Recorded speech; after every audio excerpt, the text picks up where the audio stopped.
All right, folks, back again. Our final game of the group stage, the Game 3 decider, Liquid versus Nigma. Nigma secure Game 2.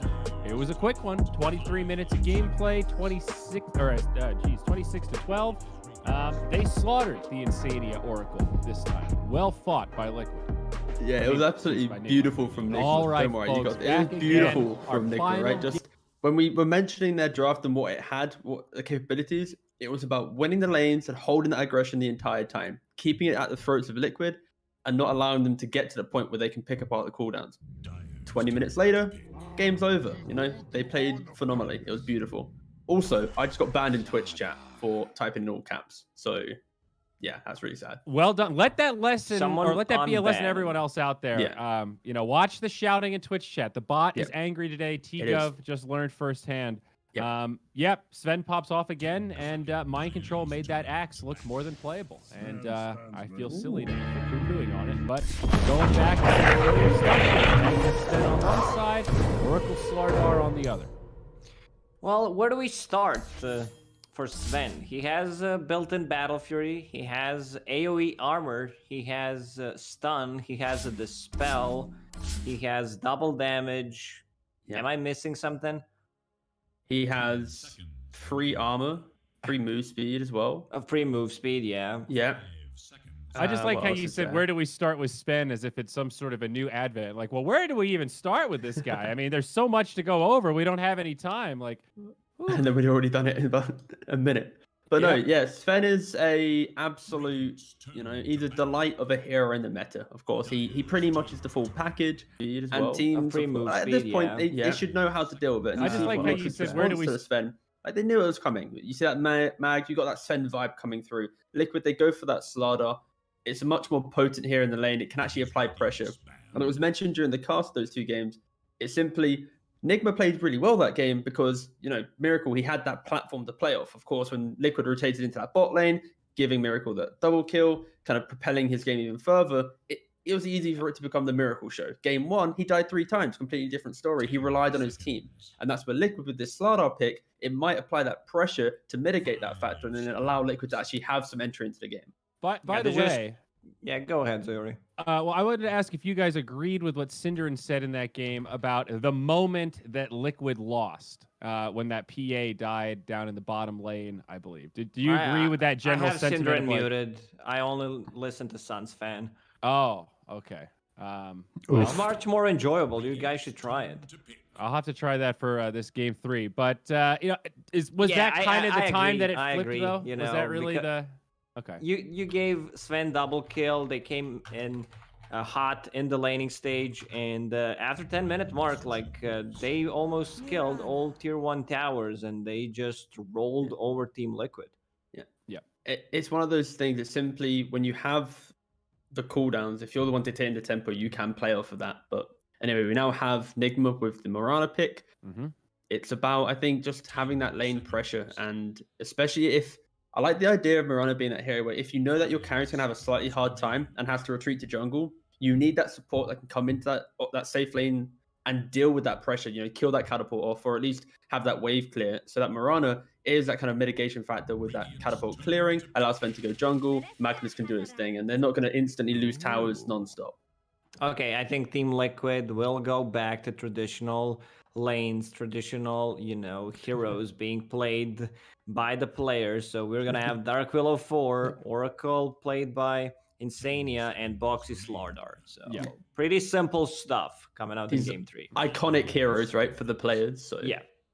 It's the perfect strat. We've seen Liquid innovate and be very creative this tournament, and now it's time to just go back to your roots. What do you do best? And this Dark Willow is so classic. So much damage, a perfect counterpart to that Oracle, who's very good at saving folks, and Willow's good at killing folks. Again, a reminder: this game is not only important for Liquid to force out tie. Actually, no, it's simply if Liquid win, we get massive tiebreakers tomorrow. If Nigma win, we have Yes. different tiebreakers with the losing teams. But like this was like a 4-way tiebreak, lads. This is if you want to see more Dota, you want Liquid to win. That's true. So much If you're a so Nigma that fan, of course. I don't know that we've figured out the broadcast schedule tomorrow. No, If we have no the, idea.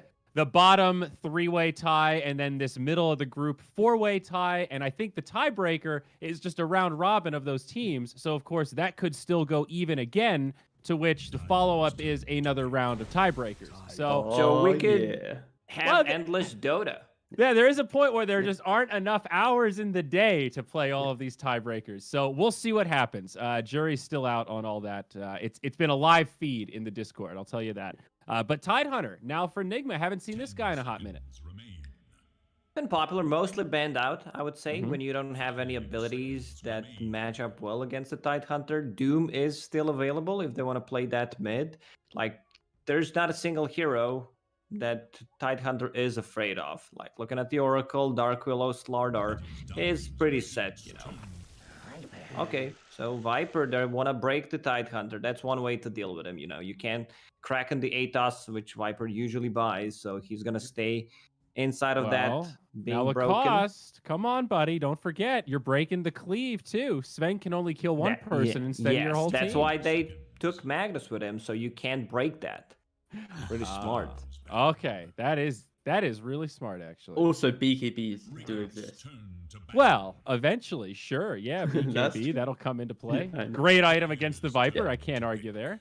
But you see Nigma's heroes, and to me, it looks like they're happily going to be playing on that kind of back foot where they're going to defend their towers, wait for Miracle to come online. And when we see that kind of beautiful period of the Echo Mum BKB, then they're going to go. Then they're going to look to take the fights. But before then, they're just going to happily farm up, defend their towers. That's why we see the Tidehunter pick, one of the best offlaners for mitigating this early pressure. And Liquid, like we just mentioned with this Viper pick, it allows them to get the Tidehunter out of that lane, out of that defending position. They just need to actually have a hero that can hit the towers right now, because I'm seeing 3 killers and a support and a saving support, but no real pressure to structures. And that is going to be the weakness to Liquid if they actually look to cross that river. Right now they're thinking, can we pick Tiny? And I think they should maybe look towards something else. Also, seeing Lina make it to that final banning phase certainly speaks to how much Liquid likes that Dark Willow, right? They could have picked Lina if they wanted to.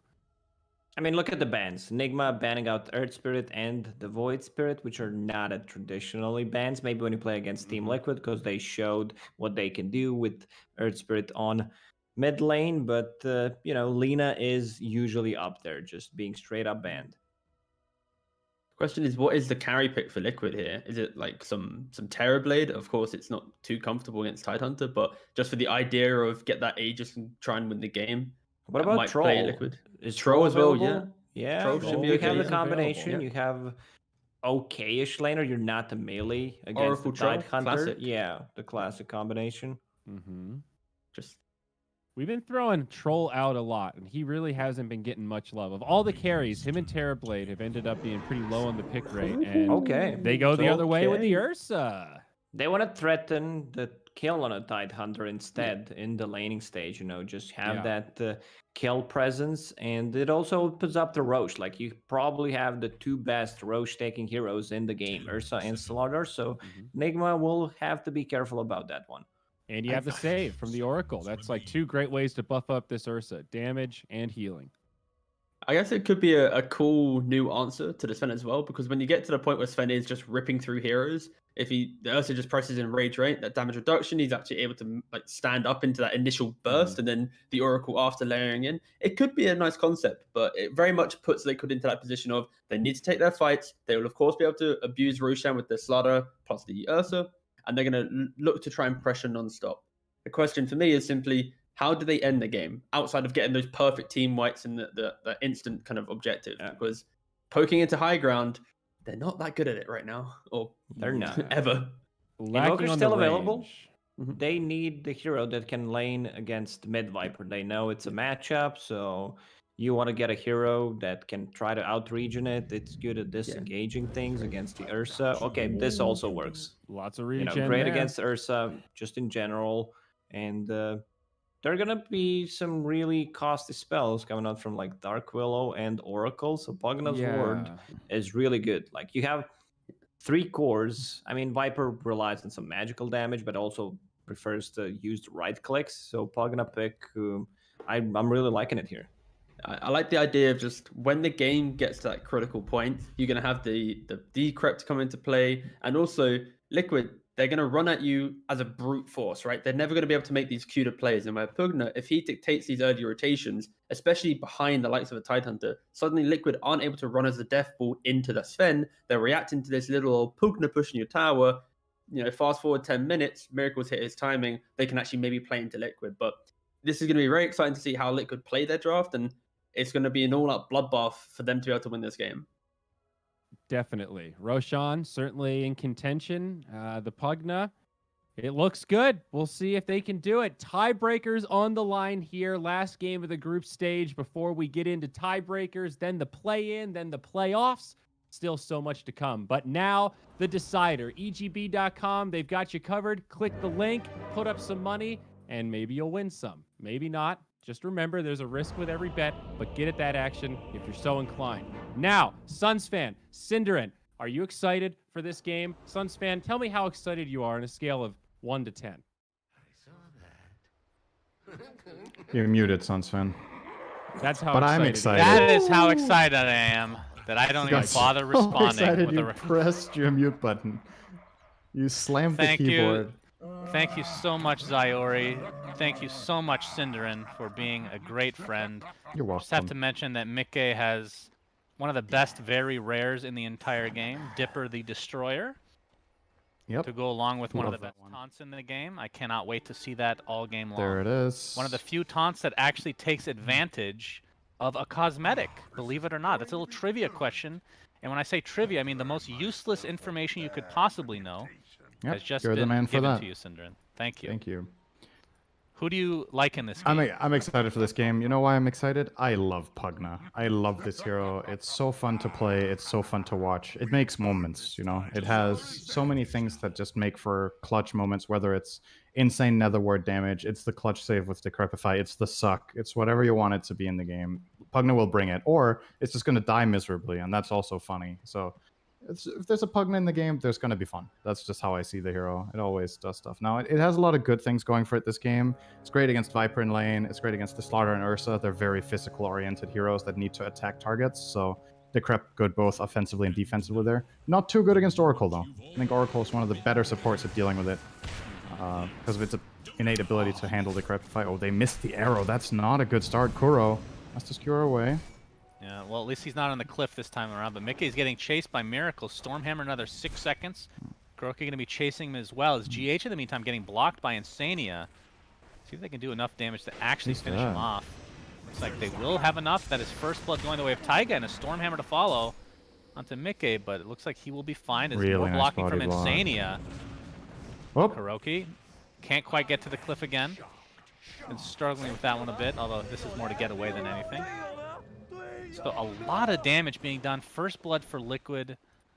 Still a Yeah, lot that's of a big regen, win. of course, for Enigma, but yeah, overall a win in the first engagements here for Liquid. you're aggro tri-laning into Willow Oracle supports with these three. I'm not sure this idea from Nigma is going to pay off as well as they hope. In my opinion, this is not a good lane for Magnus. He wants to be, if he's tri-laning, he wants to be in the safe lane so he can skewer into tower and follow up on the Sven stun. But here, that's not a possibility. Instead, you're now kind of stuck in the enemy's safe lane where they have two ranged supports that are going to bully your Mag plus Mirana, and they'll win that trade every time. They have way more spell damage. They have the reach. Kuro kind of has to run in as a wall like this, and he can do that a little bit, but regen is going to become a problem over time for him, so he can't consistently do it. So what was your trade-off as Nigma that made you do this? You want to give Tide a good game. He's going to lane against Slaughter. I actually think Slaughter... Is your Tide looking really weird too? What just happened? I'm not talking about the He blue has the form. Dire Tide thing? He was golden for me. He was like actually solid gold for a moment. I don't know how that happened. That's a new cosmetic that 1% of the time you turn golden. Taiga in Is the that when he meantime, gets top Frozen lane. Push? Looks like he will survive through There's this when he onslaught gets of damage. crushed! When he gets... Oh, you're right. He does turn golden. When What he the gets heck? crushed, he turns to gold. Huh. It's like Hand of Midas for a water. Well, as we're they got looking a at the kill. cosmetics, Miracle dies in the top lane. This wasn't my fault this time. I'm Cinderen's sure talking about the cosmetics. observer was watching there. They know what to watch. They know what's important. Cosmetics. Yep. Absolutely. All right, so another kill going the way of Liquid.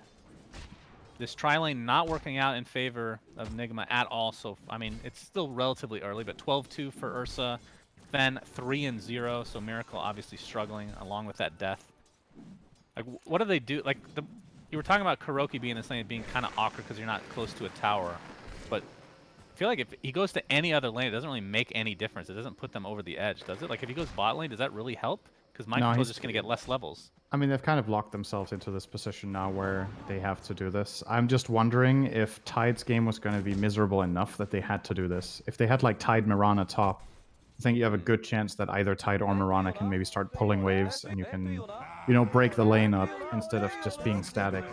Obviously, the Tide versus Ursa is a really bad matchup, but at the very least, you give Sven a good start. Like this, I'm just worried that they can't enable Miracle enough out of this beginning. But we'll see when the lane stabilizes a little bit more. Oh, this gives it's us a not little even bit like of time Tide to... wins bot. I think it's a... I don't know, actually. I would like to play Slaughter in that lane. I think Slaughter is happy too. Melee versus melee, I think both are kind of happy. They're Yeah. just trading farm right now. Yeah, that's probably how it's going to go. Like, Slaughter has a slight advantage in the start because his damage overpowers the Kraken Shell, and then Kraken Shell gets high enough level to get Morbid Mask, and I think they both kind of just farm. Might even see a Morbid Mask on Boxy too. You just hit creeps. So We'll see. back to the important conversation, the cosmetic in the bot lane, Cinderin. Yeah. So I believe the slither, I could be wrong. I believe the headpiece for Boxy is a golden slithering crush, right? I don't remember it affecting enemies to be golden. I could be wrong, but I think it becomes way more obvious and weird looking because of Mind Control's Yeah, cosmetic. I think maybe it makes golden particles around the target, and then when you're blue like this, you're just a sponge for particles or something. I don't know what it is. It doesn't look intended, but it looks cool. Well, if it looks cool, then it is intended. We've learned this many times throughout Dota. Whether something is a bug or a feature, there's a very thin line. An intended bug is what you're saying. Yes.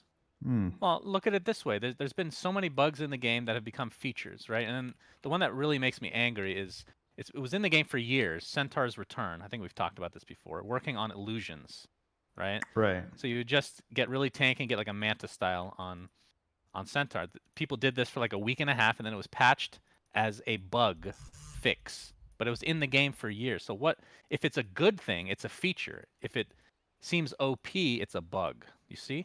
Okay. I think that's the criteria. I'm pretty that sure Bob turning goes to by. solid gold is not OP. Depends, you know. If there's an alchemist in the game, you could take advantage of that.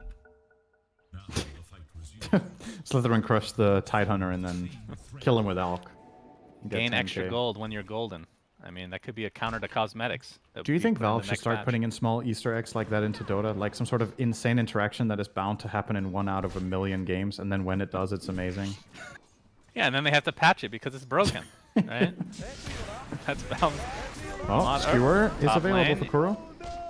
Indeed. Looks like he's going to take the full Fortune's End. He's going to skewer it away, though. Oh, now the Courier's in a lot of trouble. Kuroki, does he have the move speed to actually finish it off? It looks like he does. Will be successful. Miracle trying to catch up in this lane in terms of CS. And Shadow Realm is popped. Still will take the brunt of that damage, this Taiga. And looks like Kuroki's going to find his way to the grave. Mickey gets a second, as now Miracle on the run in a 3v1, but they don't really have any utility to throw at him. This lane is just flat out, it's a disaster. Yeah. I don't know what the best course of action is here, but I think keeping on running up here with these 3 heroes is just not going to cut it. It looks like that is their plan, though. They just keep coming back, but the plays aren't working. Miracle is running... Arrow. Oh, arrow. It does connect. Into the Shockwave as well, not even needing to skewer, although the Shadow Realm keeps him alive for now, and the skewer misses! And the damage to Miracle with the Shadow Realm, unbelievable. This is so out of control now in Liquid's favor. You're right, they just keep coming down to this, or coming up to this lane and feeding away, Cinderin. This is a disaster. I'm looking for solutions. It's easy to say that this is bad, but we need to give a better suggestion. And if we can't come up with it, then I guess you're going to have to keep doing this, right? can you maybe make a Pugna rotation and put the Sven toward mid? He's going to get destroyed by Viper. Doesn't seem like a good solution. Can you swap the lanes around now? You're going to be playing Sven level 3 into Slaughter almost level 6. That's also not a good solution. You kind of chose this in the beginning of the game when you said, we think it's more important that our Tide dodges the Ursa. I think it's going to come down to Weehaw rotations. I think you're going to just try to keep your cool, get this level 6 Pugna, and hope that that results in something big. It's really the main thing I see for them right now. Has to come out of that mid lane. No, I agree. I think once you, like you said, once you made that decision, you gotta just go all in with it, because Ursa went switching up lanes won't really. What? That is In very God's name? unusual. I mean, if they Wow. keep finding kills up here, it's a value item, right? It's like, maybe it's a taunt item. It's like, you guys are feeding, I'm buying her. But, Okay, we'll see yeah, if that works I don't. out for him. I think this is the Wow. first time I've ever seen Ursa buy this. I'm not saying it hasn't happened before, but I haven't been watching much Ursa lately, so it really stands out. It's definitely not a classic item whatsoever to pick up on this hero. It's not a good Vessel. I mean, it's okay against Pugna to get Vessel, I suppose. Don't know. I don't think he's gonna upgrade it though.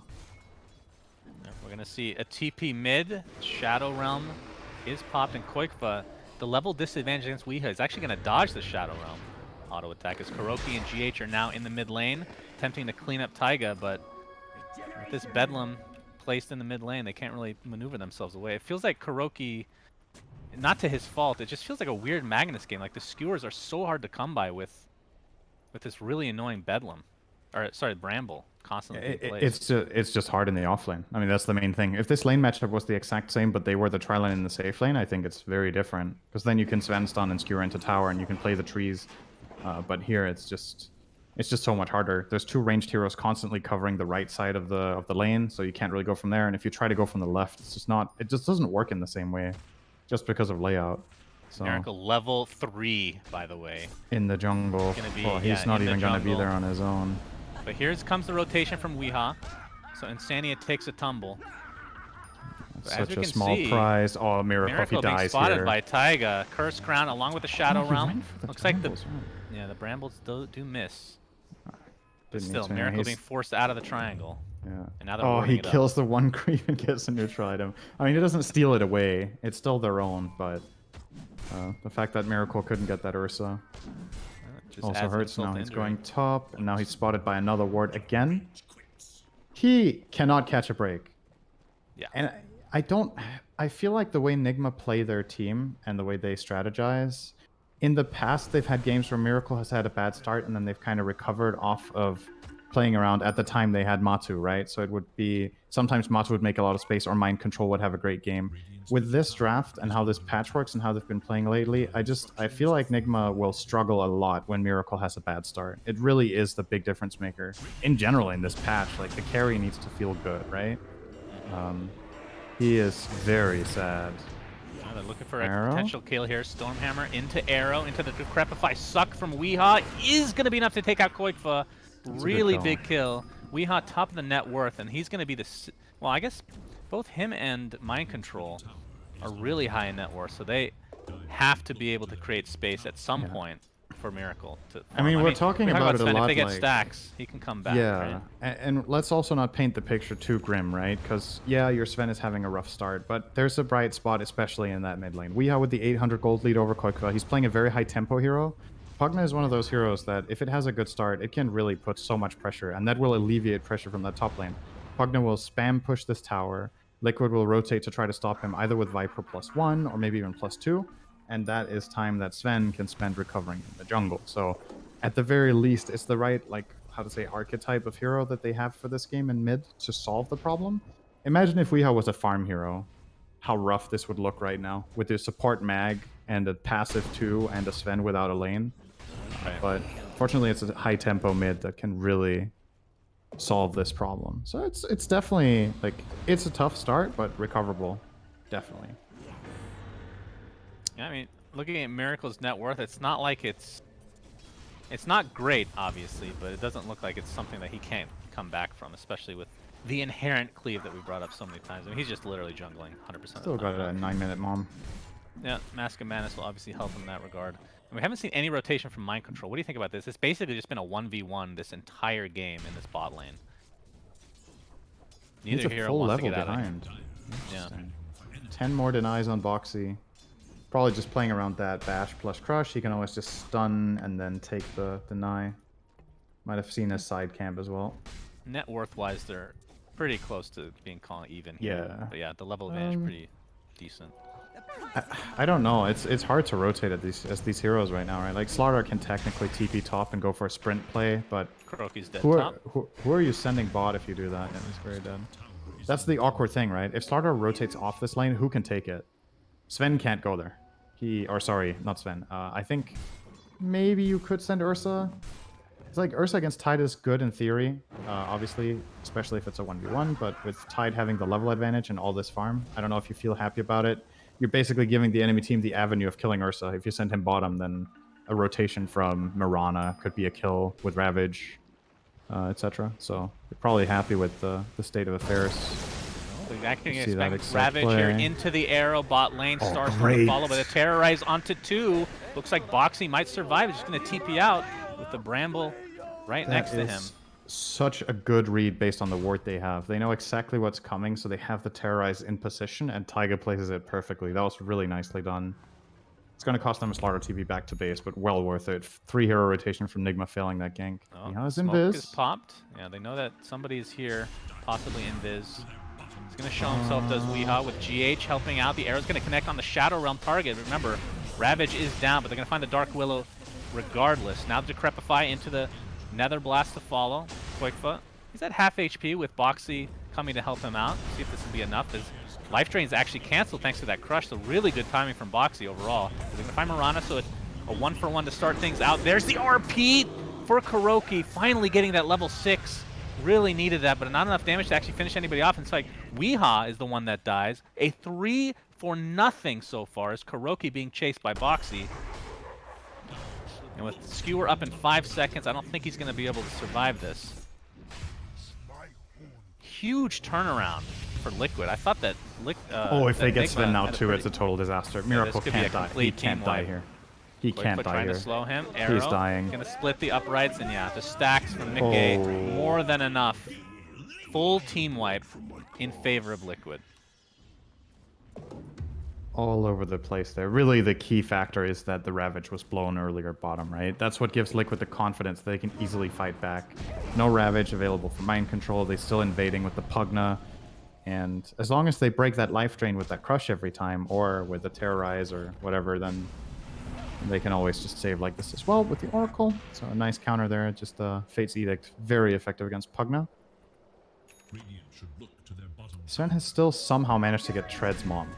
I mean, it's not good, but given the start Miracle had, this is honestly pretty good. It's not good based on average, but it's good based on this game state. Let's say Based on the dumpster fire that began this game, yeah, I would totally agree. It was. I mean, we've seen so not many hot, games where but- position 1 just never recovers, and I feel like Yeah. he's not fully recovered, but he's definitely on his way. Boxy might be soloing this tier 1 bot. There's absolutely zero resistance to start things off, but Moonlight Shadow for Nigma. Sights might be set on Taiga, but they're going to show. So the top lane might be where it's at, but Insania keeping himself away from potential harm. So it looks like Moonlight Shadow won't be used for much other than a ward here from GH. Actually, he didn't actually put a ward down, I don't think. So, just for general vision. 1k net worth lead for Liquid. So despite all this, not a huge advantage by any means. No, and we should also remember what heroes we're working with here, right? Like, I don't think I'm surprising anyone if I say I think on average Sven's a stronger carry this patch than Ursa. Like, that's the way it scales, the itemization, and its impact. It's really important for Liquid that Sven is doing poorly so that Ursa can pull ahead. And he's using this advantage to build a Battle Fury so he can possibly stay ahead. When it comes to that matchup head-to-head, if Ursa has the same net worth as Sven, he's one of the few carries that can flat out just maul him, you know? You don't have to run away. It's kind of similar to Lifestealer going Halberd. You can keep going. So, oh no. Boxy showing the off bash. that Blink Dagger, and that's a God Strength Sven. Does get most of the Ancients, but obviously the death is really going to hurt. That is such a good rotation. It kills Sven, and it probably gets them the mid-tier 1 as well, so well worth it. Boxy stopping there for the traffic light arrow. Oh, he is. Corrosive Haze, but not much else. Decrepify Doesn't into the have suck. range. Weehaw. He is confident. He is Boxy in gets there. the crush off. Terrorize onto 3. That's How gonna many break colors things is up. Tide right now? He's blue, gold, and green. He's rainbow. He got Tide decrep Hunter- too. He looked like, I don't know. I love it. That Dire Tide thing really messes with the colors. That was a great tower defense, by the way, from Nigma here. I was sure that tower was dead, but good play from Wii, immediately getting in there, threatening, and Liquid are going to back off. So, important strategic point here, defending that tower. Mickey did finish the Battle Fury, so 15 minutes for an Ursa on top of an Urn and Phase. Urn and Phase, yeah. Don't It's kind see of that every bizarre. day. Yeah. It is strange. I mean, do you think... I don't...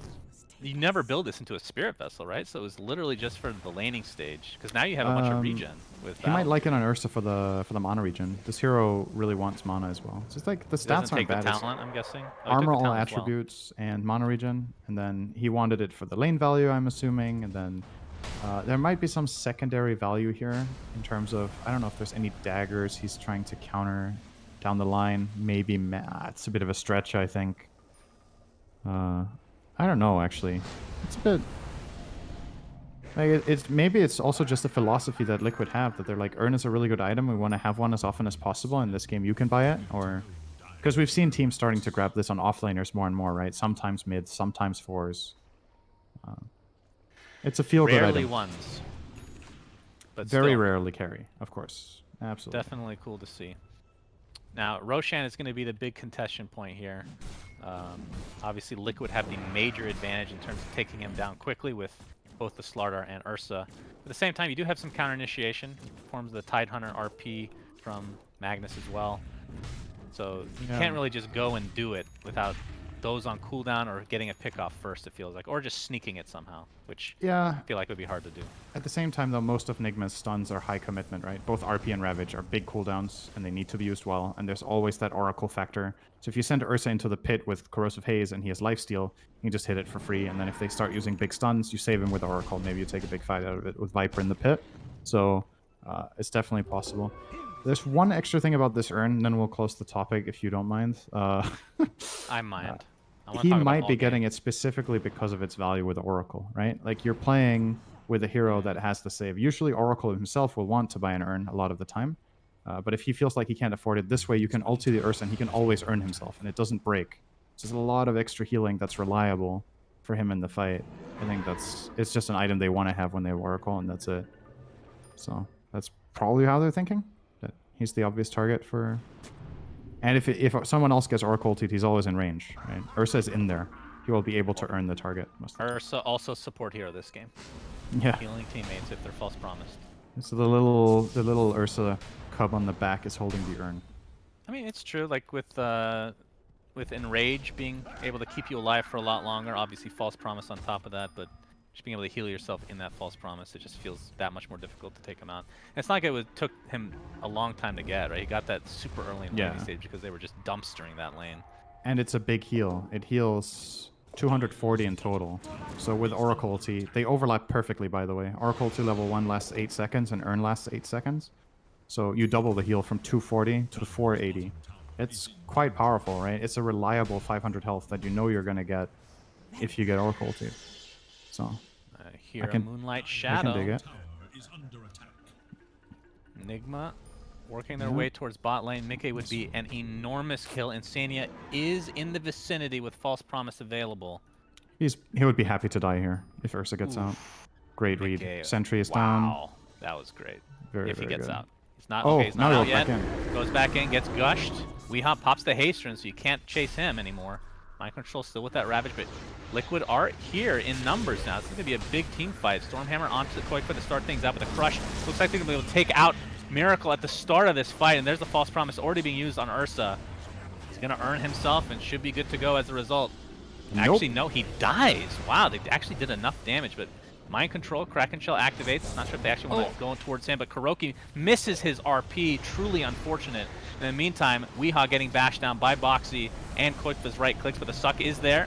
Do they have another stun in the meantime? The Crush to follow, and they finally take him out. Takes forever, but it's a 2-for-1.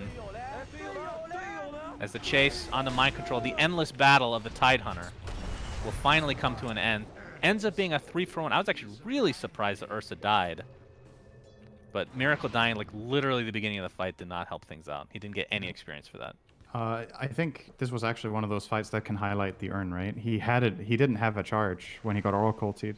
We kind of wrote him off as going to live there, and I think the urn would have done it. He popped it in the end when they got another kill, so he got charges, but then he only had like 1 second and didn't heal much. So at least a bit of a saving grace there for Nigma, but you can't be happy when their fight starts with Sven getting burst on the sideline. That is pretty much the worst possible way the fight can start. And it made things relatively easy for Liquid to capitalize there. 4K lead. Reckon they will start thinking more and more about this Roshan. They're actually going for it right now. Tide ulti and Mag ulti on cooldown. How are Enigma possibly going to combat this? I mean, they have God Strength, but yeah, without that CC, it'll be very difficult to contest. I feel like he had an urn charge before the fight started, so maybe he used one aggressively as the fight was happening. Either way, free Roche for Liquid. Mind control. Okay, that's the Aegis. Jesus, Decrepify into the life drain is more than enough, and Mickey just has to hightail away. That was miscalculation at its best right there. Stormhammer onto 3. The Crush to follow, though. He's going to turn this around on the Miracle again. He's going to take the Viper Strike, but getting healed by Weehaw in the meantime. Terrorize to follow, though, and that is more than enough to take out Miracle again. That is his 6th death. He's 0-6-1. Not something you see every day for Miracle. It's Mickey. Oh, the arrow! Boxy ends up tanking it. They're going to take out Kuroki very easily. But has to be careful with the Decrepify into the life drain again, but Fate's Edict able to help him out just a bit to survive through another combo from Weehaw. Weehaw is, it feels like the saving grace right now for Liquid. Even though they're losing, it feels like these fights could be super lopsided if there wasn't a Pugna. Decrepify is really... I mean, I don't want to say saving the game because they're still losing fights, but it's saving lives and making things harder for Liquid Heroes. You're definitely seeing the purpose of the pick in what Decrepify is able to do. But they still have this inherent problem that it's hard for them to take fights and win them without hitting a big Ravage or a big RP, and none of them have daggers. It's just difficult. Like, how are you going to walk into this lineup and get a good one off? Slaughter has dagger, Willow has a Yule and has the Shadow Realm, so even if she does get ravaged, she might live regardless because she's untargetable. Viper now has BKB, Oracle ulti save, Ursa Enrage. It looks like literally every hero on the Dire has a solution to the only thing that can win Nigma a fight right now. That makes it really hard. Well, let's talk about the itemization from Nigma. Obviously, Kuroki is very poor, so the Blink Dagger is... There is a Tide now in mind control. He just got it, actually. That's okay, I was going to ask, like, the Greaves' first item, did you like that, considering the state of the game? I don't know, maybe he felt like he had to get it against Atos, so he can get away from the Atos plus Nether Toxin combo. But I do see... I don't know, I feel like if he bought Dagger first, we would have been like, why did you buy Dagger first? You couldn't have fought anyway. It's just because Sven's game is this bad, right? It's damn it if you do, damn it if you don't situation where I don't really know if there's any item build that's just great. So you kind of have to settle for what you can get. Yeah. I think it's all right. I'm just happy he got a dagger in general. I think if he didn't get it now, I feel like that would be a mistake because it's apparent now that they will need it in order to stand a fighting chance. Moonlight Shadow, this is the, I believe, 3rd attempt, which first 2 have not resulted in, I don't believe, anything. Miracle. I mean, are you waiting for something for Nigma? Like, do you want this BKB before you actually start fighting? Because Miracle is dying, like, instantly in these fights, it feels like. And how good is the BKB this game is also my question. You're still not going to be able to main fight Ursa for the most part. You're still going to be Viper ultied. There's still Slardar that pierces you with Corrosive Haze and his Bash. So it's not a safety item. And Viper Strike. But I don't know if there's anything better. That's the problem. I think if you go Ags straight, you jump in like Superman, but then you're paper. So it's not going to cut it. You might have to get this and then a next item Ags. It surely doesn't feel great, but I can't think of a better build. So. Well, you got to give Liquid credit then in terms of their lineup. They it's very good against Sven. Expected the Sven to come out. Not that Sven was that crazy of a thing to call, but very concealed first phase pick. But they've actually countered it. Koikfa, 2nd in net worth in terms of the total for the game. has the Atos Boots of Travel BKB with 10 seconds, so it's a fresh one. Is actually going Aghanim Scepter. Very cool. So I believe that isn't it just damage and cooldown? Let's see if they've changed it. Decreases mana cost, cooldown, and cast range. That's right. The cast range is also a really big upgrade. It makes it way easier to find Sven in the fight. Like, a lot of the time Sven will be, you know, in range, but sometimes he, especially when he gets the Ags, he will maybe find the backline or find a different angle to the fight entirely. And it just gives you more freedom to make sure you get that on the right hero. And you know who your target is this game. You want to Viper strike that guy every fight if you can. Yeah. So... Trying to remember Proxy what the also grabbing cooldown his ends up eggs. becoming. Isn't it like 10 or 8 seconds? Something super low for Viper Strike. I don't... It's 10. I think. Yeah. That's so... I mean, you can use That's that very low. multiple times in fights. Super good. Yeah. Against Sven, a lot of the time Sven's fights end before 10 seconds, though. But in this game, they might survive long enough to use it multiple times, I agree. Ursa going for the standard build. He went Sanjin Yasha. Now he gets BKB. Sometimes you see them bypass BKB to go straight Satanic. In this game, I think the BKB is mandatory.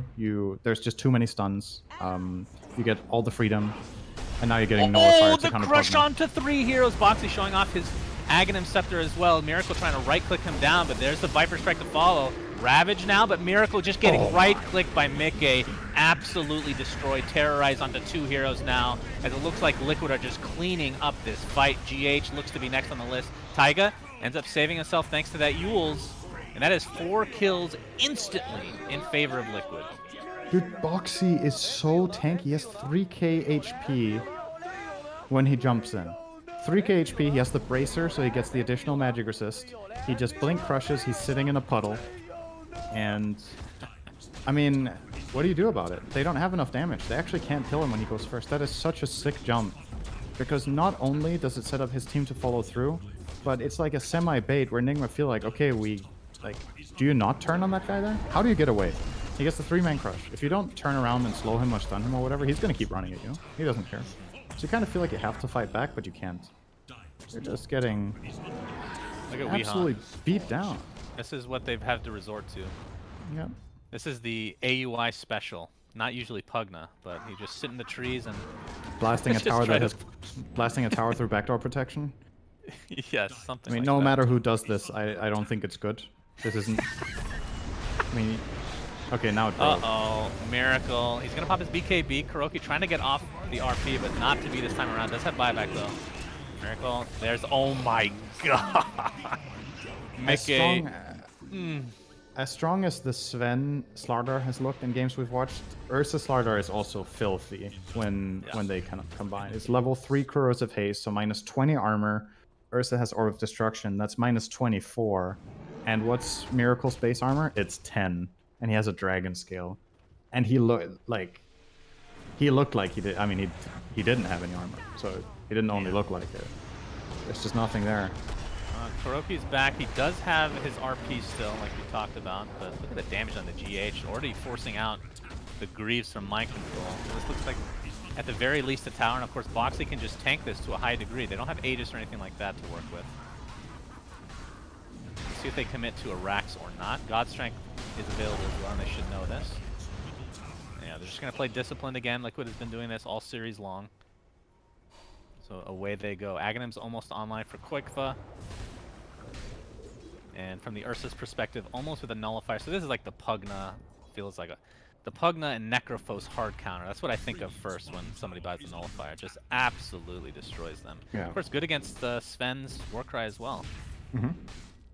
It's the item good for item carries to to go. get against Pugna. Pugna will always have that counterplay against carries where you self-decrep.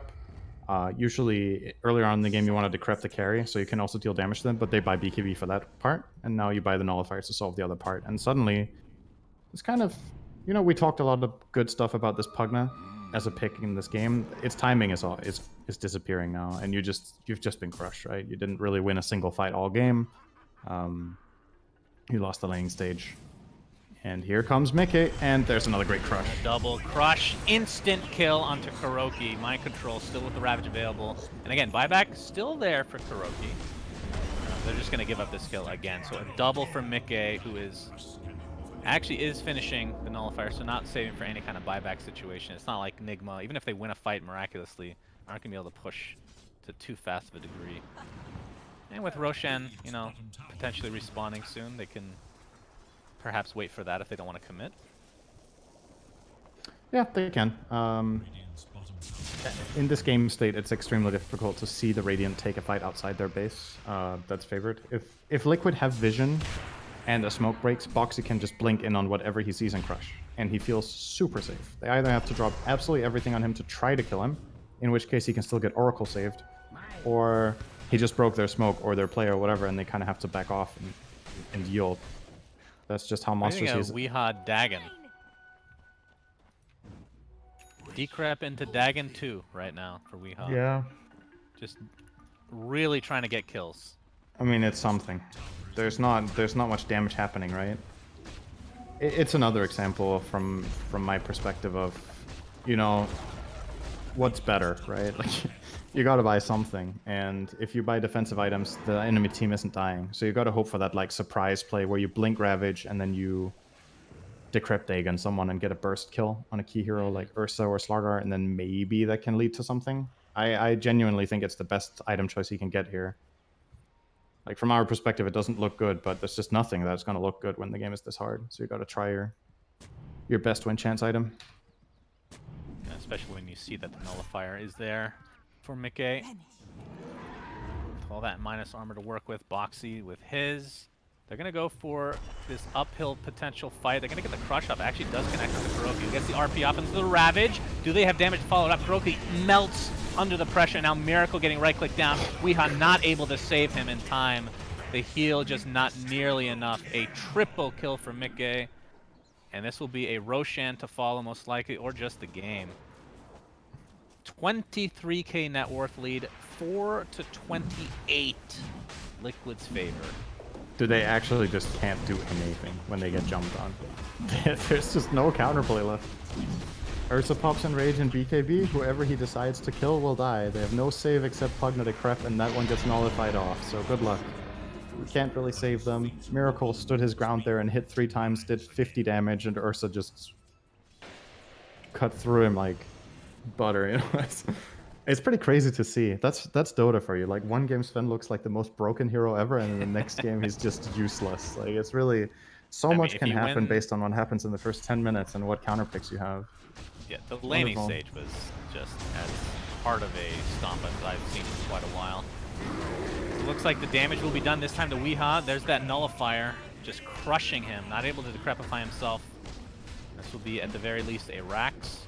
They cannot go for Megas, so they'll have to go for either bottom or the throne. And again, everybody is melting. With the corrosive haze and with the Orb of Destruction, Ursa just 3-shots people. Absolutely insane. Mind control, nullified again. And yeah, is dead as a result. BKB pop from Mickey. Not really needed, but GG is finally called. And Team Liquid take this series. It's so weird. Every game was a stomp. And it's 2-1. Yeah.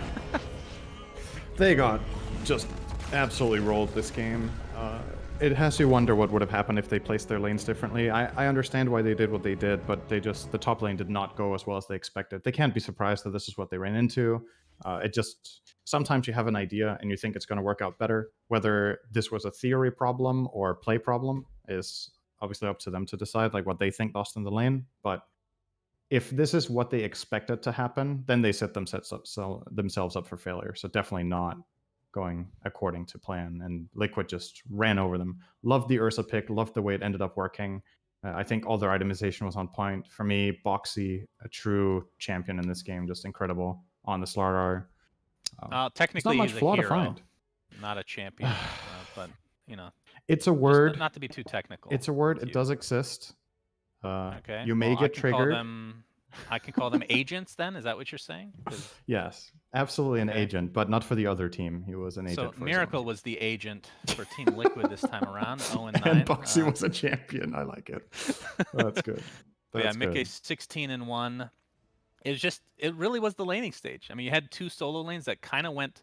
I guess Weeha was winning his lane, but overall, Liquid just dumpstered the tri lane, which is. We've seen the tri lanes of old where if you just lose it, it feels like you lose the game in 95% of the games. and it was Yeah, no different this time around. It's not just that they lose the lane, because like, yeah, they were maybe 500 or 1,000 gold behind minute 6, which isn't like a death sentence. It's not like the game is over, but the problem is what heroes you lose it with. You have a Sven and a Mag 5. These heroes will not make plays.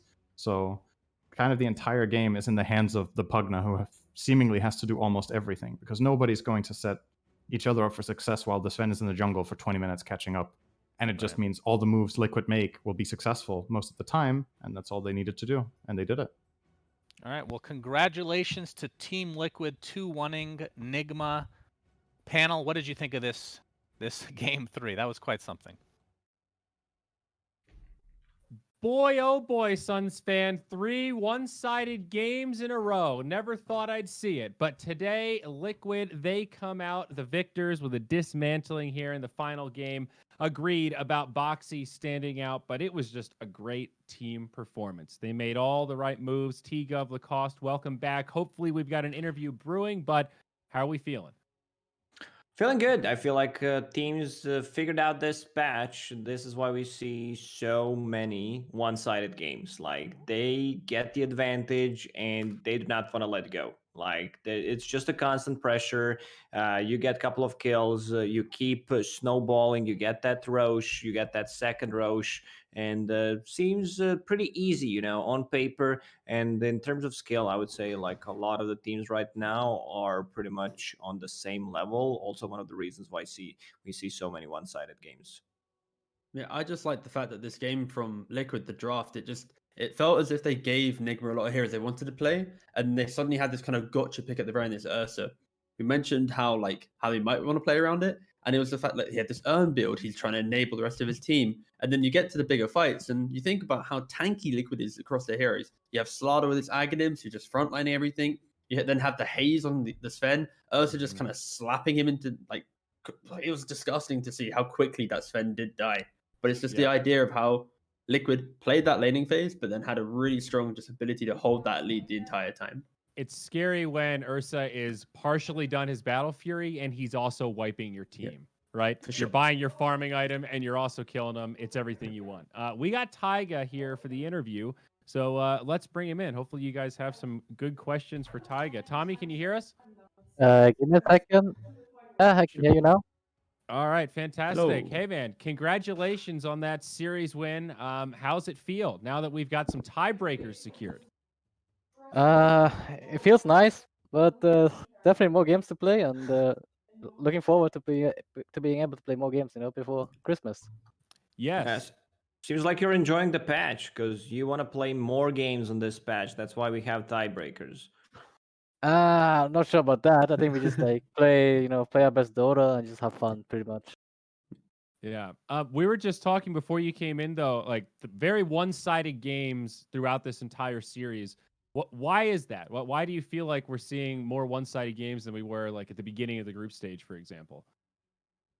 I think it's just like the pace of the games under the heroes right now. Like, people just do more. They just want to fight more and just make things more happen more. Like, it's not the same as we just AFK farm with Spectre and Void, because we probably see that Void is banned a lot of the times. And when these heroes are banned, like the game's usually just gonna go faster. Yeah. I want to ask you about like learning experience throughout the group stage. Like, what do you think you learned over this group stage, and what team do you think has taught you the most? You can say Team Liquid as well. It's gonna be fine.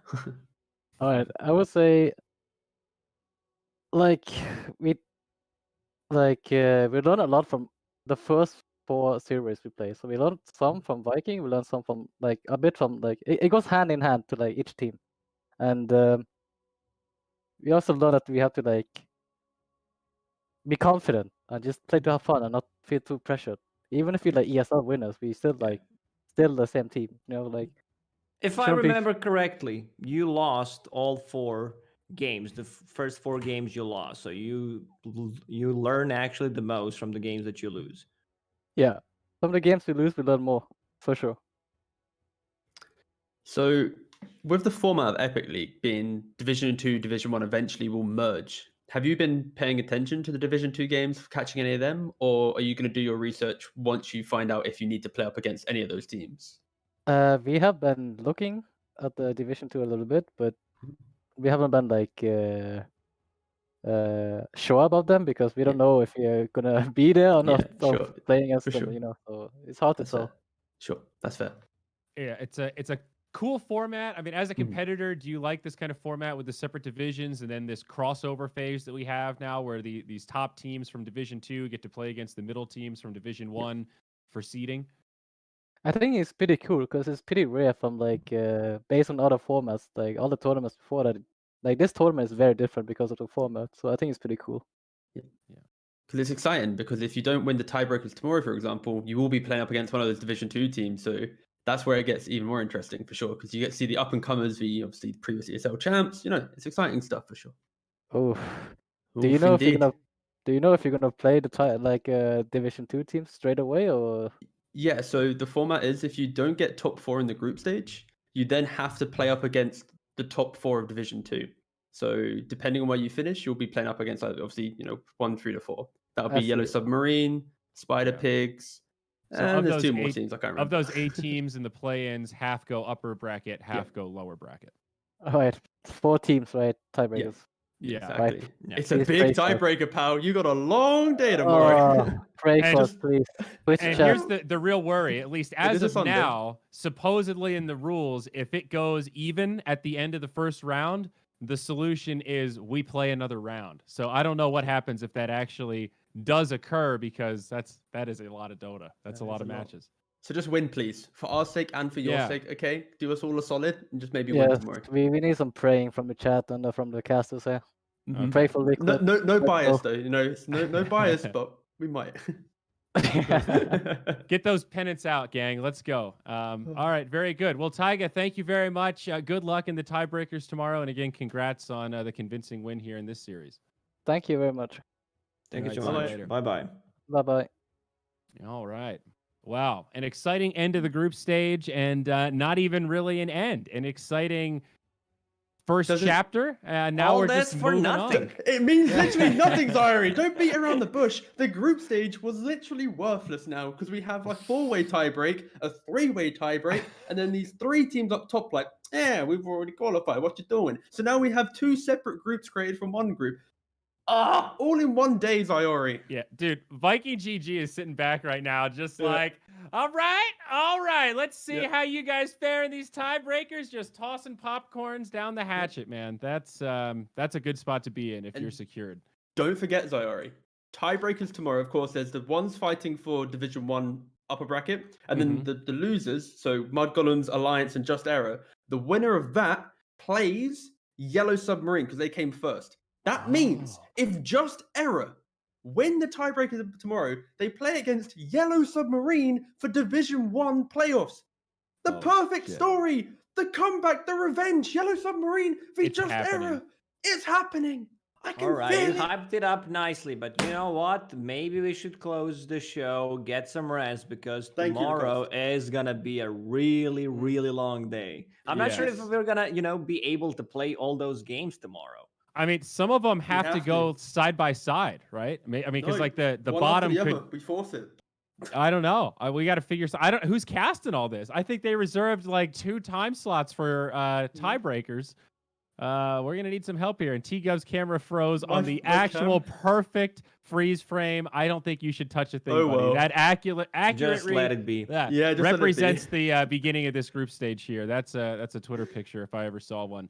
Well, folks, that's it then. Thank you very much. If you need help following the format, good luck to you. Head over to Liquipedia. They've got you covered for the most part, and that'll point you in the right direction. But we'll be back tomorrow, same place, same time. We'll see you then. Bye-bye. EGB, your esports betting world. The only place to find the widest choice of popular games and matches to win real money. Choose your bet on a single event or express of several matches with dizzy odds. Serving the market for 7 years with over 800,000 users. Join now to get your bonus for the first deposit up to $600. EGB, you know for sure who's gonna win.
Ladies and gentlemen, welcome back to the Epic League, where we've actually already got a draft, but at least let me get some time to introduce you to my co-commentators on this panel, Lizard and Tigov, as we approach the last 2 days of this group stage. It's been a long journey, started November 12th here for Division 1 action, and as cliche as it sounds for me to say this, anything is possible still. Tigov, if you could indulge me, I want you to pop open the old Liquipedes, which I'm sure you've already done. You've been tapping away over there. That's true. I want you to give me your potential top 4, because right now in this group stage, here's how we'll break down. Top 4 players, or top 4 teams will advance to the playoffs. 5th place through 8th place will go into the play-in stage, and the bottom 2 teams, 9th and 10th, are sent to Division 2 playoffs. So, in terms of Division 1 playoffs, who you got right now? So I think you have to look at... So Viking VP, they're already pretty much confirmed, right? Mm-hmm. So for me, I kind of have a vibe that OG is going to do it. You know, their last opponent is just Error. That's not really that strong right now. And I think Secret, they're going to just eat their way through at the very end. So I think, yeah, Secret and OG, they're my 2 that are going to slide their way through. Lizard, you got any dark horse candidates? Na'Vi, they've got 2 more matches here in this group stage, one today and one tomorrow, or maybe even Liquid. You think Liquid has a chance at all or not? All right, I could go with Liquid. Okay. Like that's something that I could root That's for. a reach, lads. That's a reach. A boy always has to have dreams. Did you never have dreams as a kid? Like what's... Come on, man. We had to go to work. You see, like this anti-mage in the first stage. That's a dream. They dream of big things. He thinks that he's gonna be a big boy with Battle Fury, Manta, Basher, Skadi, whatever. You know, he believes, and if you believe, you can achieve it. That's the first step. Wow. Just for Liquid, the same thing, man. The same thing. Yeah, They can exactly. do it. Admir, the motivational speaker, I'm convinced. As we do indeed go into this first series, we got 3 series today, as has been the case with most of these situations. Na'Vi and Viking series of the day. Second series is going to be Liquid versus Mud Golems, and the last series of the day, VP versus Alliance. But yeah, we can just hop right into this draft as we got Viking versus Na'Vi. Io Lina first phase bans by Na'Vi, picking up a Phoenix and AM, and Viking banning out the Doom Chen Mars, picking up a Viper and Faceless Void. Is it really that big of a dream to first phase AM these days, Lizard? It seems like it's becoming more and more typical. You're playing versus Faceless Void, so it's not that bad. Like it can work. It's a weird matchup in which Faceless Void has his power spikes, Anti-Mage has his own as well. But we've seen a lot of AMs recently. I still don't believe that it's a first phase material, especially if you don't have that Magnus to buff you up, and then you go for that Mask of Madness, which, by the way, I have seen even without Magnus working. In any case, I'm not sold by it. Like, even when I see a Faceless Void, I'm 10 times more comfortable than when I see an AM first phase. But you have to believe. That's all. You have to believe. Thank you. But no, yeah, the key thing here is, will Viking, for example, respect the Magnus? Will they ban that out to take it away? And also, Viking, they were the team that played against Anti-Mage yesterday against Nigma.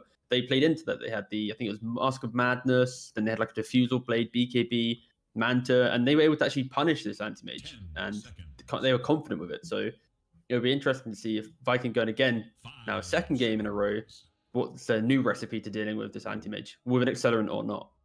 You know for sure that Mag and the boys on Na'Vi, they watched that game, right? They analyzed Viking, and if they're picking Anti-Mage this early on, that probably means that they've got a solid idea.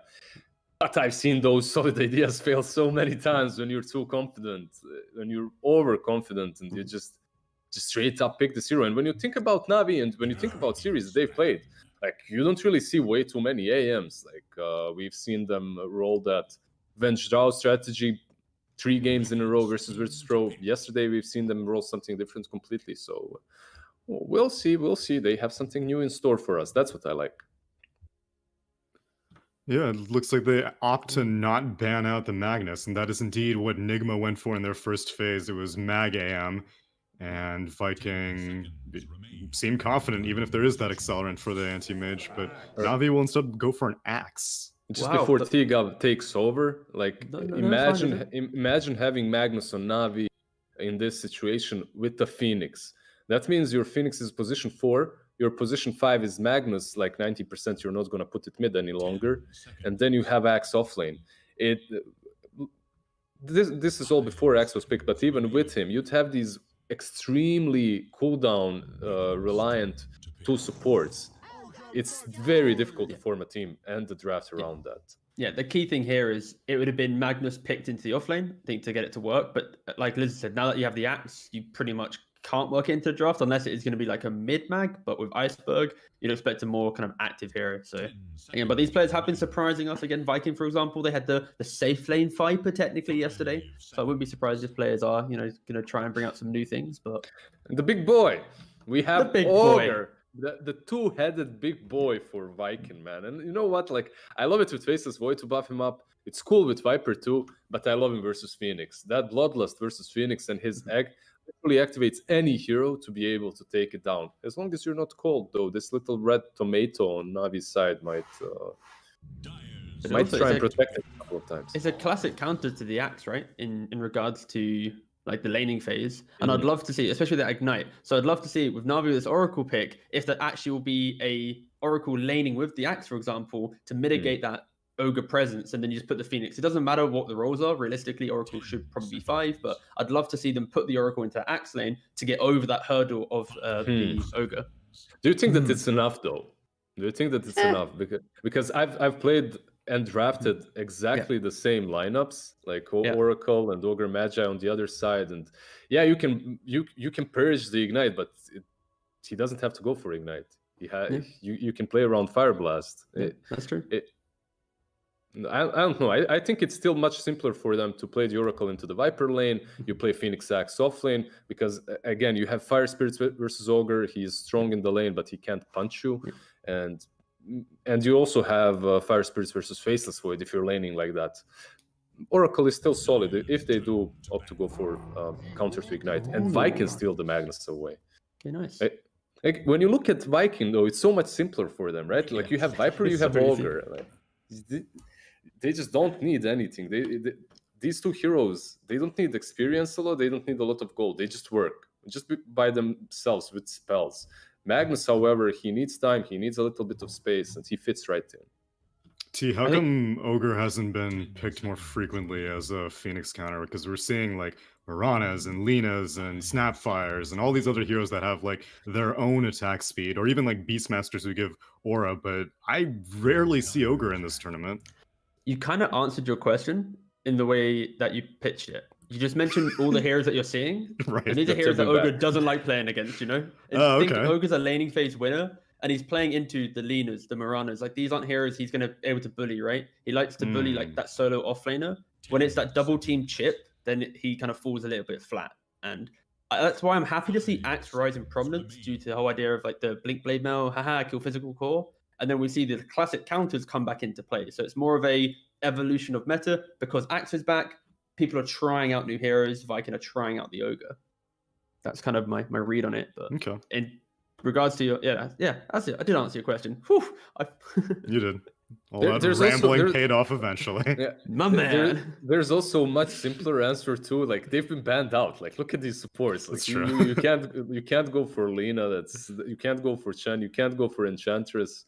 You can't go. Okay, Mirana right now is banned. To me, it's just crazy that Undying is available and Ogre gets picked instead. But if it's purely a Phoenix answer, then yeah, Undying is no match. That can provide for his team. As the final phase bans come out, Death Prophet and Storm Spirit by Viking, and Mirana and Shadow Demon by Na'Vi. Is looks like Viking. Where's this mag going? Is it not clock?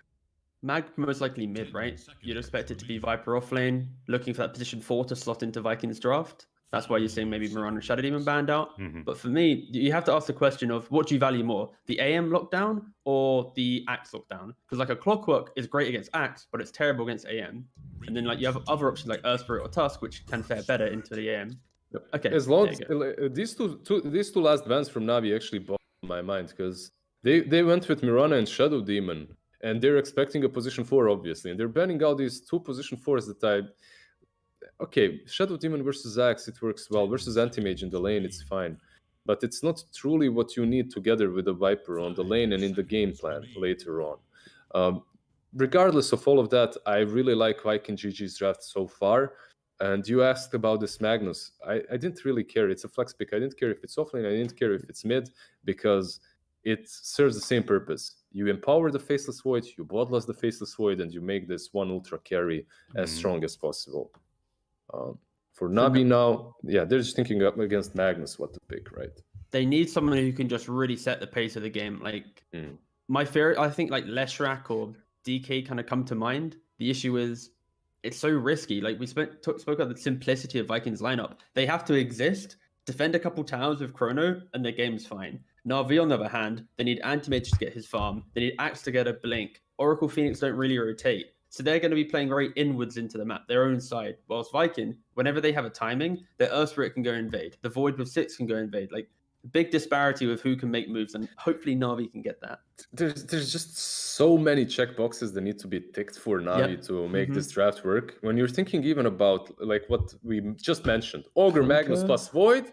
On the other side, a lonely Anti-Mage. But with dreams, Lizard, and aspirations. He is going to be the carry, Lizard! Still, from Lizard 2020. Sometimes there are economic disadvantages that you cannot overcome. There's having dreams and believing in yourself, and there's like, playing an Anti-Mage without any help versus a Void Ogre Magnus, which looks kind of difficult. Let's see. Okay, so they're playing the anti-Dota. That's what it is. Everything that T-Gav just said, they scratched everything that I mentioned. All those tick boxes, they kind of shoved to the side. Let's pick a hero that's gonna perhaps dominate the mid lane, and then afterwards just run across the map and make them suffer. Let's pick a hero that's gonna dominate the lane so hard that it will not allow them to play their game in the mid game. It's still not enough for me. Exactly. I think the key thing here is why the Bat might not be the best pick here, or it might feel that good. Bat doesn't like playing against early slows, and when he goes to a lane, he likes to utilize his move speed to get on top of you, right, with bots. When you have a Viper, an Ogre, even Earth Spirit to some degree, all these heroes have this kind of soft disengage for the Bat Rider. So if they're present, then Bat could get punished. And Vikings draft is all about existing and punishing. And if Na'Vi ever make a misstep, suddenly it's really hard for them to make any plays. Because again, they have Oracle, Phoenix, and only the Bat Rider who actually wants to go. Axe needs to farm, has to have a good lane. Anti-Mage, it's an Anti-Mage. Is this Bat mid dodge worthy at all for Magnus? Like, is there any possibility they send Viper instead? Or is it just like, I'm going to tank the lane. My job as a Magnus is just to give Faceless Void and power anyway. It's possible to switch it up, but I think you tank the lane because you're winning elsewhere, right? You have a small win on the offlane. It's still possible. Like it's a good idea. Like, it might happen. Okay, well the poster boy of anti-Dota has to be anti-Mage, so let's see if VTunes Na'Vi can get away with it as we send it over to our casters for game number 1, Nomad and 1437. Thank you very much, Tsunami. Yeah, welcome to the first series of the day. It is Na'Vi versus Viking, of course. If you want to bet on this game, head over to EG Bet. The banner is below the stream where you can find all the fresh odds and go and check that out. But 1437, I mean, which one of these drafts really butters your crumpet today? Oh, they both do.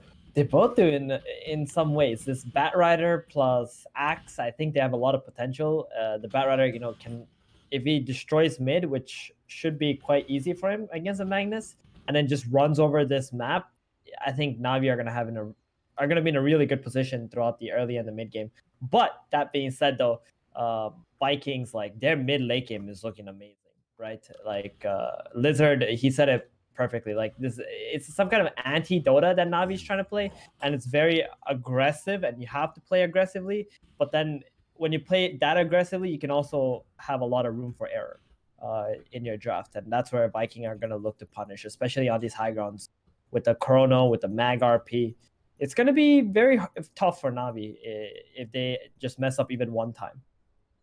And I know you're not a biggest fan of the anti-mage. This game, can you see it working? Again, if they mess up one time, it's going to be very scary for them. So I would still rather prefer this Faceless Void draft. I know like this Batrider has a lot of potential and can do a lot of stuff, but this Void plus Mag, like this AM is always gonna have to worry about those two lockdowns. If he eats a Chrono, if he eats an RP, he's gonna pretty much die. Yeah, for sure. Same with Iceberg as well. This guy needs to be the tempo controller. He needs to be up in Vikings' faces from minute one. And if he gets caught inside a Chrono and killed off once or twice, then things are going to start to get a little awkward for him. That momentum, it needs to stay in his favor. And Iceberg, as we know, he's a very momentum-based player. So I think it's going to be quite an exciting one, at least from the draft outset. But yeah, I do expect Navi to do well in these lanes, because as we mentioned before, Batrider versus Magnus at mid, very, very good for the Bat. So what kind of timings are we looking for here? We're expecting in general to kind of go really quickly into that Blink Dagger to give Navi that window and something to play behind? Well, they're going to need it. They're going to need to play very fast. Whatever will allow them to stay in front of Vikings and make sure that those heroes cannot get to the anti-mage is exactly what Navi going to have to do in this game. It's just going to come down to the Bat. That's it. Like everything is on Iceberg, right? So if Iceberg somehow messes up like around the mid lane, he dies once, or they bait him out and then Earthspear rolls in and kills him, and then Mag has some sort of a decent laning stage, I think Navi are going to crumble very, very quickly. That's why they picked this Ogre to be able to counter that Phoenix with that Bloodlust on the Void. Also, the Phoenix plus the Axe lane, there's a lot of burn damage, like with the Battle Hunger, and then you got the Fire Spirits and stuff. But Ogre, being the tanky hero he is going to be able to sustain through all of that. But Axe, like if he goes Blink first, he's not going to be that tanky. Maybe he wants like a Vanguard, and then he goes for a Blink Dagger of some sorts. But he's also playing against a Viper. That hero kind of counters Axe pretty hard. Yeah, if you don't get him inside that call, then you're not going to be spinning an awful lot, which kind of makes it tricky to be an axe to do your job as your hero. So that could be a bit awkward. This Viper pick does seem to have a lot of value this game as well, and just kind of countering the anti-mage's magic resistance, and also countering this axe with his counter helixes. So a lot of factors working out pretty well for this Viper pickup. Once again, proving to be a very, very strong first phase hero. For one, hope we see less of Viper in the future. Yeah, it's getting pretty tiring at this point, right? Seeing this Viper who can go off lane or mid lane, but still, it's a very potent, strong hero that can enable your lineup and amplify your team's damage output with that poison attack, reducing the enemy's magic resist as well. Neurotoxin, like it's crazy. You just pick this Viper and he has so much value. Even though the enemy could have just picked other heroes. Like this Anti-Mage and Axe are going to be very sad if they sit in the Neurotoxin, and they can't do anything about it. There it is, just plopping that Neurotoxin, wants to get the rune. Yep, great. Can't do anything about that. Alrighty, well, game gets started at last. The bounty runes get picked up 2 for 2, but it is all even starting things off here. The pressure is on Na'Vi to perform very well in this laning phase and try and carry that advantage through to the mid game, because Viking, once they start picking up on this match, then it's going to start to get real hard, real fast for the side of Na'Vi. A very mistakeless game is required here from Na'Vi. But, we know they can deliver that. If they're on the same similar form as they were in for example, ESL 1 Germany, when they managed to make the grand finals, I can easily see them winning this match if that team shows up today. But unfortunately, that team has not been so consistent throughout this tournament thus far. As I'm just going to start things out at bottom, throwing a couple of rocks across, and immediately just killing off that first creep wave very, very quickly to try and put some pressure onto VTune. Yeah, it's just going to be a farm fest here until Aramis just pulls a wave in front of the tier 1 tower bottom. And that's when the lane's going to get so much more difficult for Always On the Fly and VTune here. Very classic stuff going on. Iceberg already level 2 middle. Taking a look at the other lanes too right now. Boom. He's going to be pretty happy always having 10 stick charges available. He actually opted for the Empowered, not going for the Shockwave, just to secure last hits against this Bat Rider in case he can't actually walk up. Yeah, fair amount of confidence there. Kind of just saying that, hey, I'm not going to need to sit back and Shockwave. I can be in this creep wave. I'm not scared off this sticky napalm. And, well, so far so good for Boom. You know, he's doing all right. They're kind of just trading here in this middle lane, so we'll keep an eye on how this one develops. Meanwhile, at the top, this Void's being bullied pretty badly. Solari also not doing super well in HP as they go in for the Salve cancel here, and we'll be able to get it off onto Shad. Shad is not having a good time up here, as Roger in general getting very, very aggressive onto this faceless Void lane, down with the Fire Spirits. He's already used that Salve, don't forget. There's not another one available, so it's all about the tangos now, but Roger maybe getting a little bit too deep, but at the same time, they can't really finish him off here because they just don't have the catch. Yeah, it's actually a very annoying lane for faceless Void. Fighting into the Axe here. Celery though. Celery. He is gonna chase down Roger.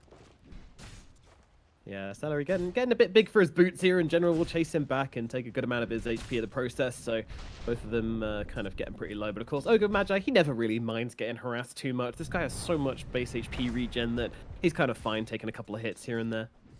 I'm kind of surprised he didn't go for the Ignite. Normally, level 1, we see Ogres with the Ignite, and it's super value when it goes on to both of the enemy heroes.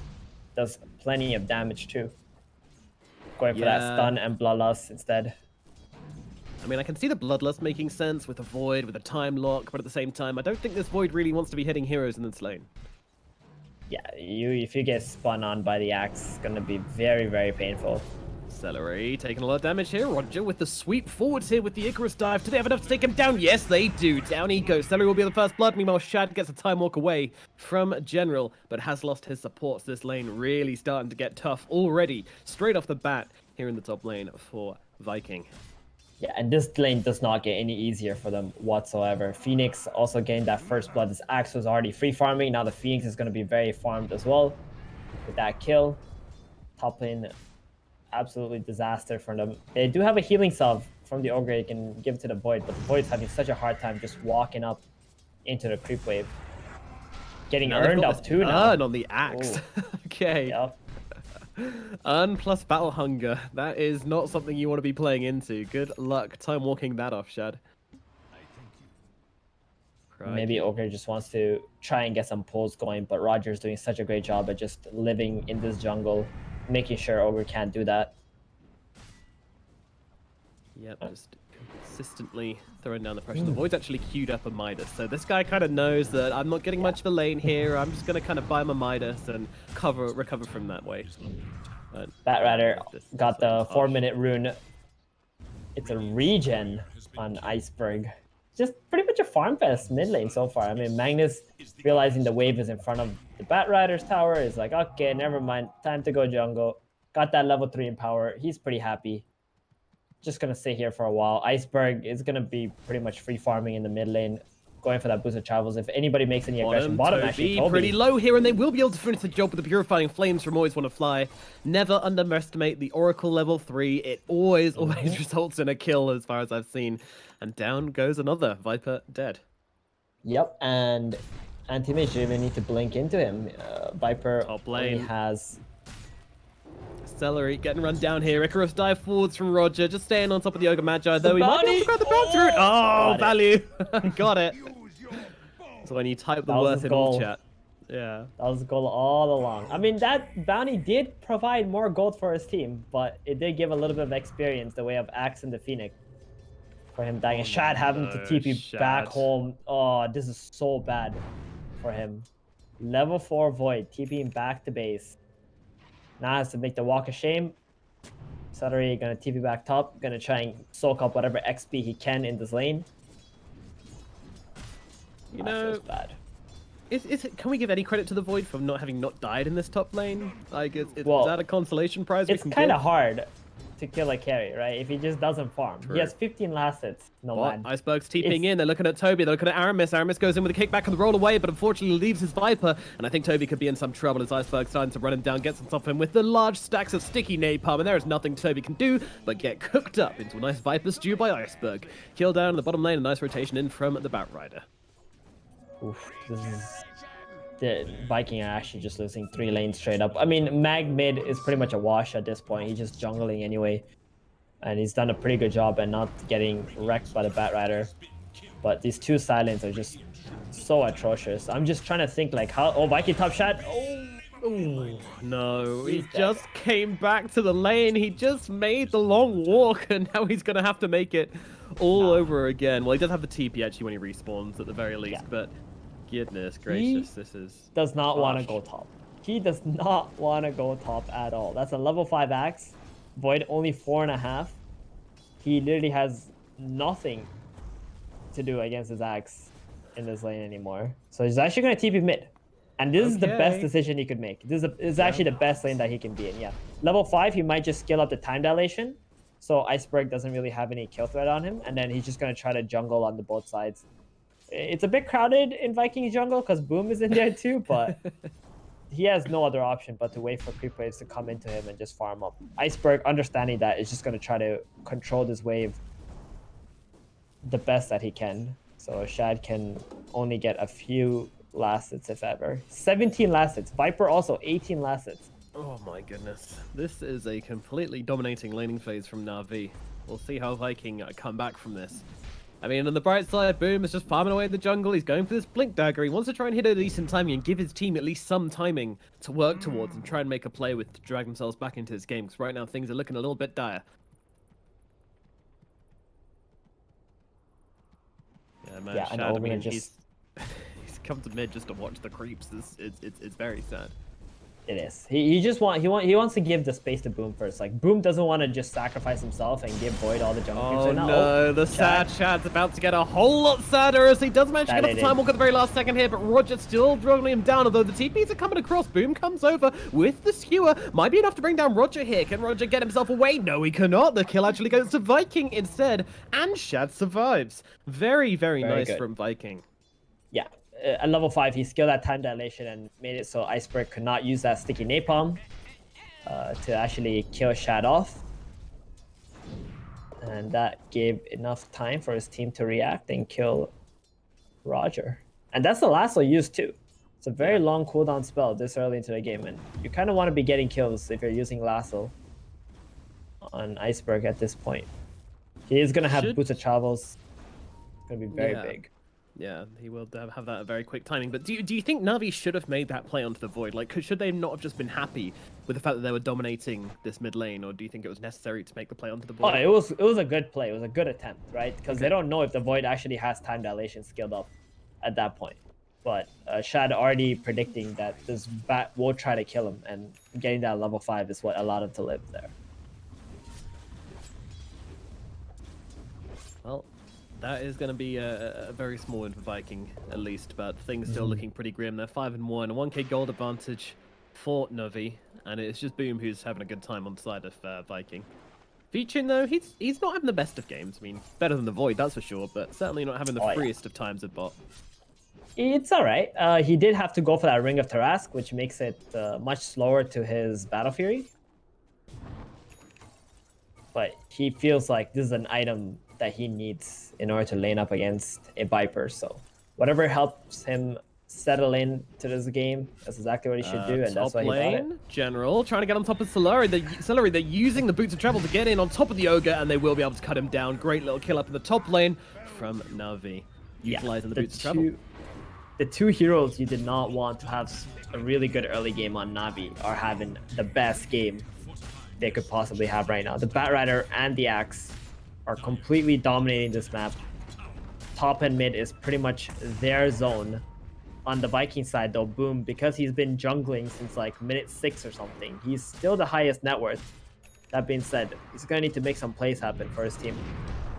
Oh, He is indeed. Chrono The onto Chrono Axe. comes down up in the top lane. It's not doing a lot, but maybe with Aramis TPing and across along with Boom here as well. Goes in with the 2-man RP. That's very nice. They're going to be able to cut down General at the very least, and now moving across to the Batrider as well. Both heroes going down. Boom making it happen with this early time in the Blink Dagger, proving that it was a good idea to send him to the jungle early on. Greeded up a little bit, and now that payoff is coming in thick and fast for the side of Viking as they get 2 massive kills up in the top lane. That's so good, right? They could have just gave up the axe, but because the Batrider felt he was so strong, he TP right back up there, wanted to help the axe. They did not expect that 10-minute blink dagger. Normally, Magnus, who go first item blink over Echo Saber, don't really achieve that much in the game because it's quite predictable. But boom, perfect counter initiation there, giving this team a little bit more XP and gold, removing the axe and bat off the map. But they're just gonna go back mid. They know RP's on cooldown, they know Chrono's on cooldown. Viking, if they don't bring the Viper over, I'm not entirely sure how strong they really are here to be able to defend this.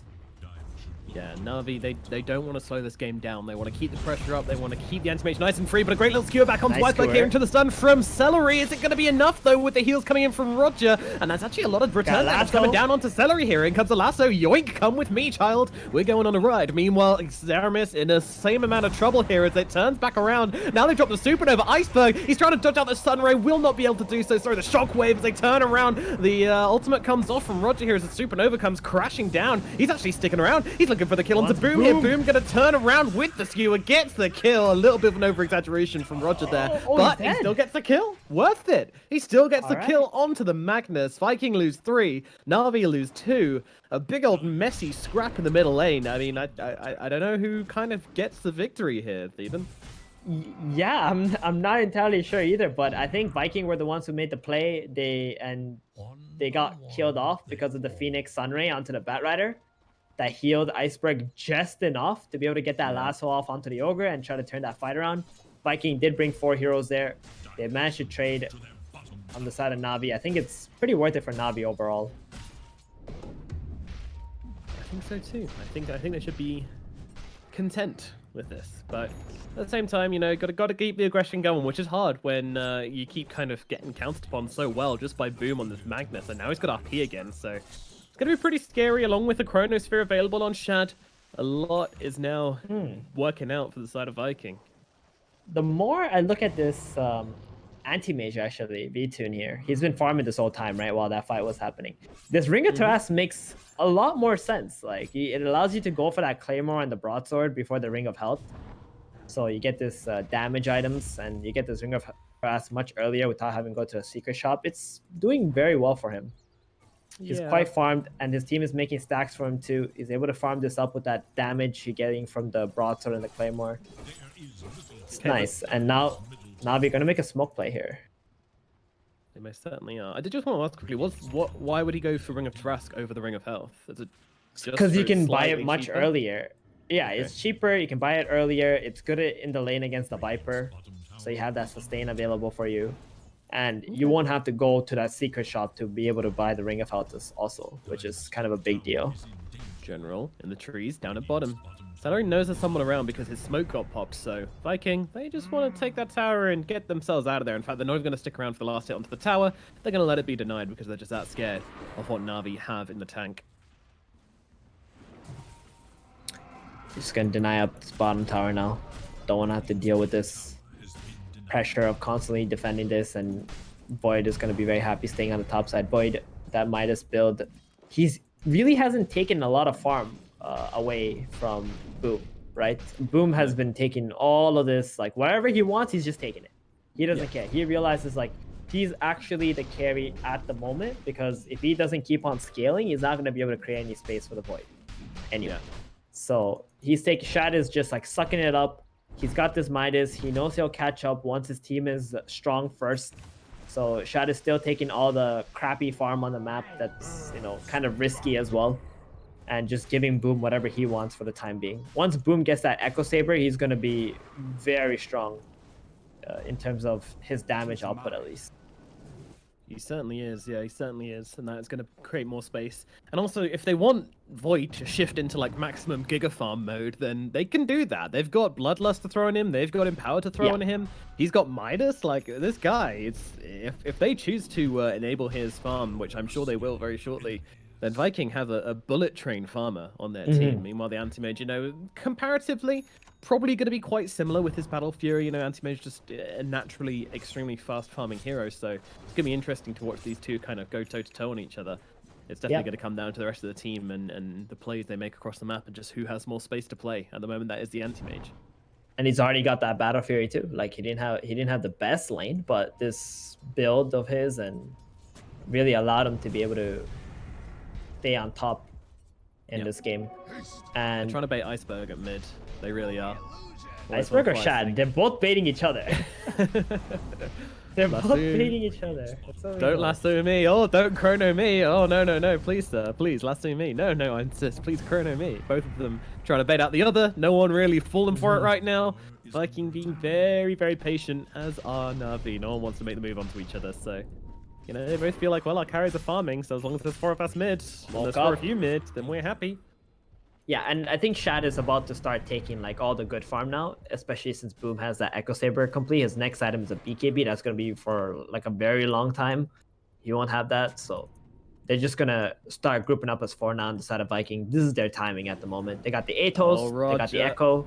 Could be in trouble. V-Tune, he's walking into 4 heroes V-Tune here. is a If they big spot one. him, He's he's going to be in some real trouble, but thankfully, Boom doesn't notice this anti-mage walking just below him here, and that's gonna mean he's nice and safe. And Viking, they're just gonna start farming here. So these 4 heroes, which were smoked up, waiting for someone to come in this direction, they won't find anyone right now. Roger is still nearby, but they just don't have the vision down to really make these kinds of plays. And they're gonna go back to the top side. They know Viking have completely taken over this bottom area of the map. You really don't want to fight into this Magnus at the moment. He is hit his peak for like the next couple of minutes right here, and Na'Vi, I'm quite surprised they were not able to take this mid tower much earlier in the game with the kind of start that Iceberg and General had. If they were able to take this tier 1, their game right now would look so much easier. But it's 18 minutes in almost, and the tower's still alive, and it's looking like it's going to be impossible to kill until this anti-mage is able to join them in a fight. Yeah, I think it comes down to these ultimates, you know, like because the Magnus had a pretty good time in the laning phase, he was able to get a decent time on the Blink Dagger, and then just pushing in the mid tower is incredibly difficult. I think that's what we've seen happening, especially with that supernova at mid earlier on. It's all very messy. The game's still very, very close. Na'Vi with the slight advantage still, but Viking with those ultimates, with the comeback potential, it's pretty high.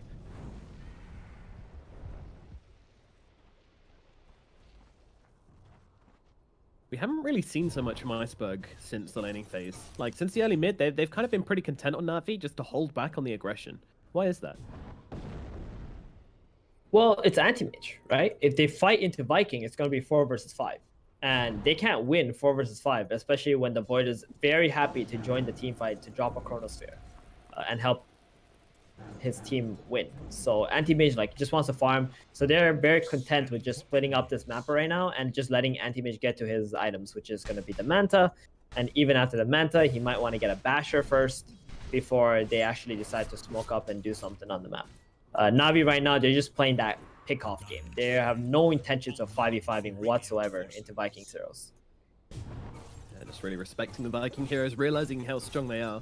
And I kind of feel like they've done enough in the laning phase that they don't need to be too, you know, making any high-risk plays throughout the mid game. They started themselves off with that lead, and they feel like they can maintain that lead with the speed as Anti-Mage, Axe, and Batrider are going to farm compared to the cores on the side of Viking. So because that early game advantage Na'Vi built with the Batrider and the Axe is making it so much harder for Viking to actually get space on the map. Iceberg, he's gonna find Can they grab him out here? Beautiful little Molotov thrown across from Iceberg to interrupt the roll, and that will mean Aramis dies. However, Viking bringing in the heroes. They've got the Atos down onto Iceberg, but it's only 2 joining right now. Third one is behind as a Magnus is here, but again, you know, they just don't want to commit. They really don't on the side of Viking. And with that reaction from Viking on the top, Na'Vi might think about just shoving this million out and touching this tier 1 tower a little bit, see if they can get Vikings to react, follow them back to that mid lane, and that's exactly what's happening. Boom and Satori are just walking towards middle, understanding that there's always going to be pressure put onto this tier 1. Like, that's what Na'Vi want to do. They just want to get these pickoffs on the side lanes and try to get Viking to just run around the map. So Manta, Basher on Void, on Anti-Mage is kind of the timing you're initially thinking about here. It's what Anti-Mage needs to be able to pretty much solo pressure the lane. And if anybody shows up, he's going to instantly kick them out, pretty much. That being said, the AM is going to want way Okay. more than that to be able Toby. to just 5v5. Toby, he is We've not seen this aware of this before. rotation in. Yeah, I mean, there is a rotation coming in from Aramis. They're looking to try and fight this one as Icebox going to put the BKB. Aramis jumps on the backlines trying to pull out the Phoenix. That's not going to happen as Toby loses life, but now the RP being tempted. It's not going to go down. The egg is down. Boom's got attack speed. He's going to turn around, drop the RP, and the roll across from Aramis going to allow him to blow up the Supernova. V-Tune, he has got the blink, but he wants to go aggressive onto Boom. Trying to finish the job here. Can't get off the ultimate. They will finish him off with the dunk, though, as General brings him down. Aramis going to fall as well. Now Navi, they're looking for more. Pushing behind the tier 2 tower. Shad still waiting. He does not have anything to really give to this fight, though, and he's out of mana, and he's running out of health as well as Iceberg gets on top of him once again. Shad will fall. Viking, they try to bring themselves into this game, but unfortunately, they just end up taking a big loss here in the top lane. Fighting on the corpse there, Viper does not end well for them, unfortunately. That was so good from Navi. As soon as they caught out that Viper, like, Viking needed to just abandon him. There was no way they were going to be able to take that fight into that blocking by Batrider. They're nowhere near strong enough for this kind of engagement. So the Viper died instantly at the start of the fight, and then the egg was so nice from Roger, which forced the Magnus to attack it, and then B2 just blinking in, trying to create some chaos. Maybe they'll bring their attention to the anti-mage. They can't kill the egg, and that was just enough. It was pretty much a 4 versus 5. Navi taking full advantage of the numbers there, taking the tier 2 tower top now. That's going to be the outpost, and Vikings, they just put themselves in a horrendous position in this game. They should have just been playing bottom and middle. They should have just tried to get more out of this map, and Toby had no business really being in that top lane there. Very, very ambitious fight from Viking. I mean, they brought down the Supernova, but unfortunately, it wasn't nearly enough to secure themselves that engagement. Magnus took too much damage in the process, and yeah, I mean, everyone just kind of throwing their bodies onto that fight there ended up working out pretty poorly for them. Ooh. I'm sorry, Iceberg has Blink Dagger now, too.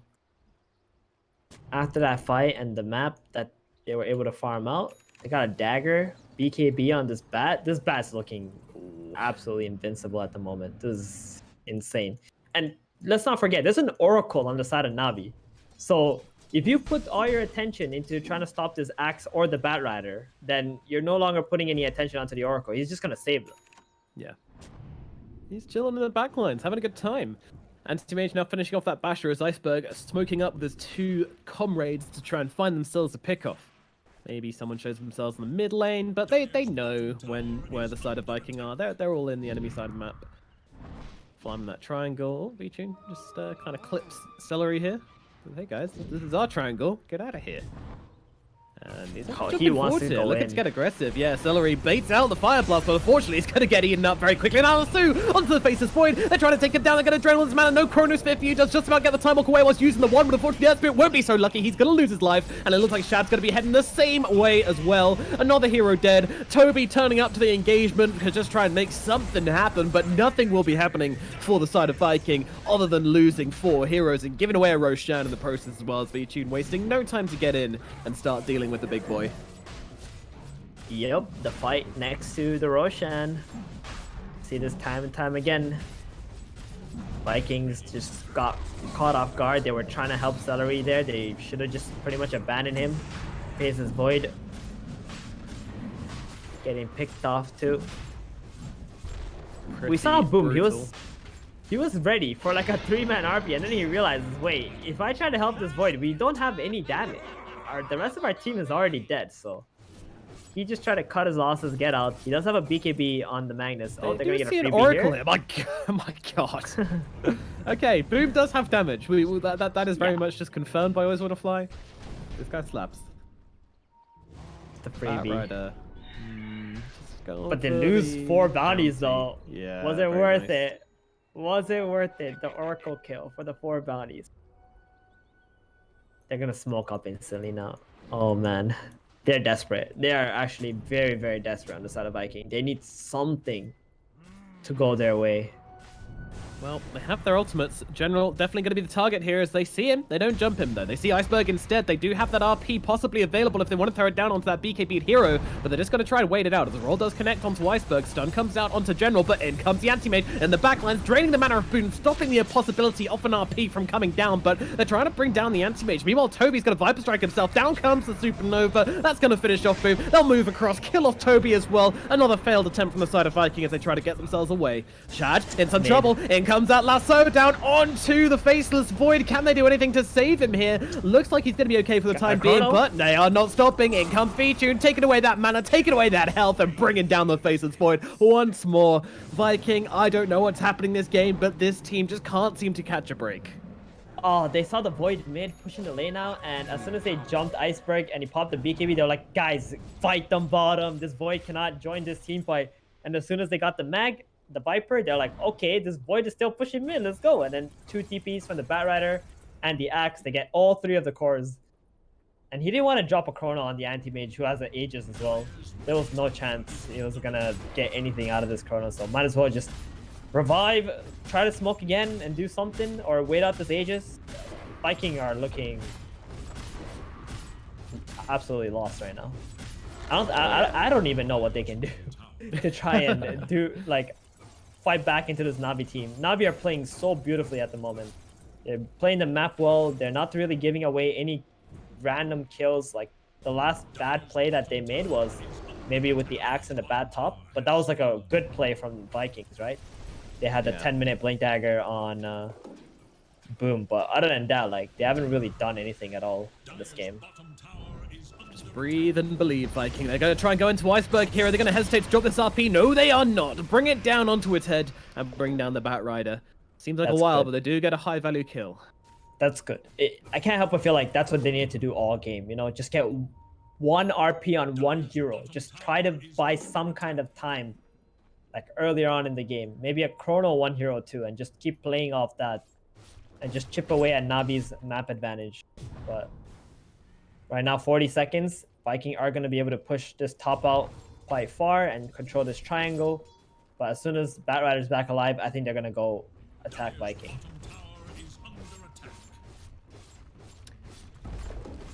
The 15k gold advantage is a big, big lead to break into for Viking. As you mentioned, you know, they do have this very fast farming Void, but unfortunately he is so far behind Vichun. Vichun is just a monster. He's got himself the Abyssal Blade. He's heading in towards the Butterfly now as well. The guy is just completely unchecked this game.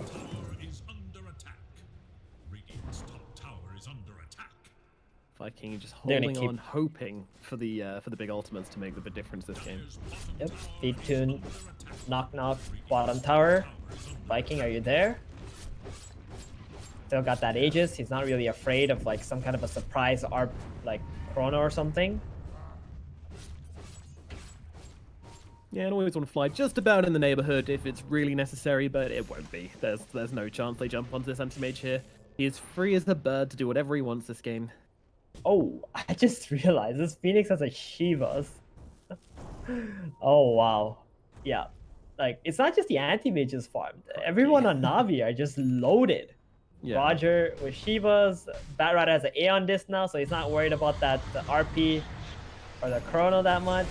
Good stuff. If this blade comes down onto Toby, he gets his mana taken away pretty damn quickly. Meanwhile, Iceberg just flexing on the front lines, dropping that BKB, finds himself the lasso onto the Earth Spirit, dragging him back into the engagement as well as they'll finish off Toby here. Aramis the next target as he gets whittled down by these anti-mages. The Yules comes down. Aramis, no chance getting out of this one. No mana left as he runs himself away. Shad comes in, drops down the Chronosphere, catches out the Batrider, moves across, tries to deal with the Phoenix, but can't do so, gets lost, can't decide what to do. Called up by the Axe, and now he's going to get dropped by Featune. In comes that RP. It's on to 3. Is it going to be enough? I don't think so. Looking to cross over towards Roger as Boom tries valiantly to fight against the Yods, but unfortunately, it's just not going to be enough as the dunk comes down onto the Magnus. He's taken out of the equation. The rest of Viking, they're buying back, but the side of Nalvi, they're just going to leave. Their work here is done. They force out the Magnus buyback. They get a bunch of kills. They get themselves away, and it costs them absolutely nada.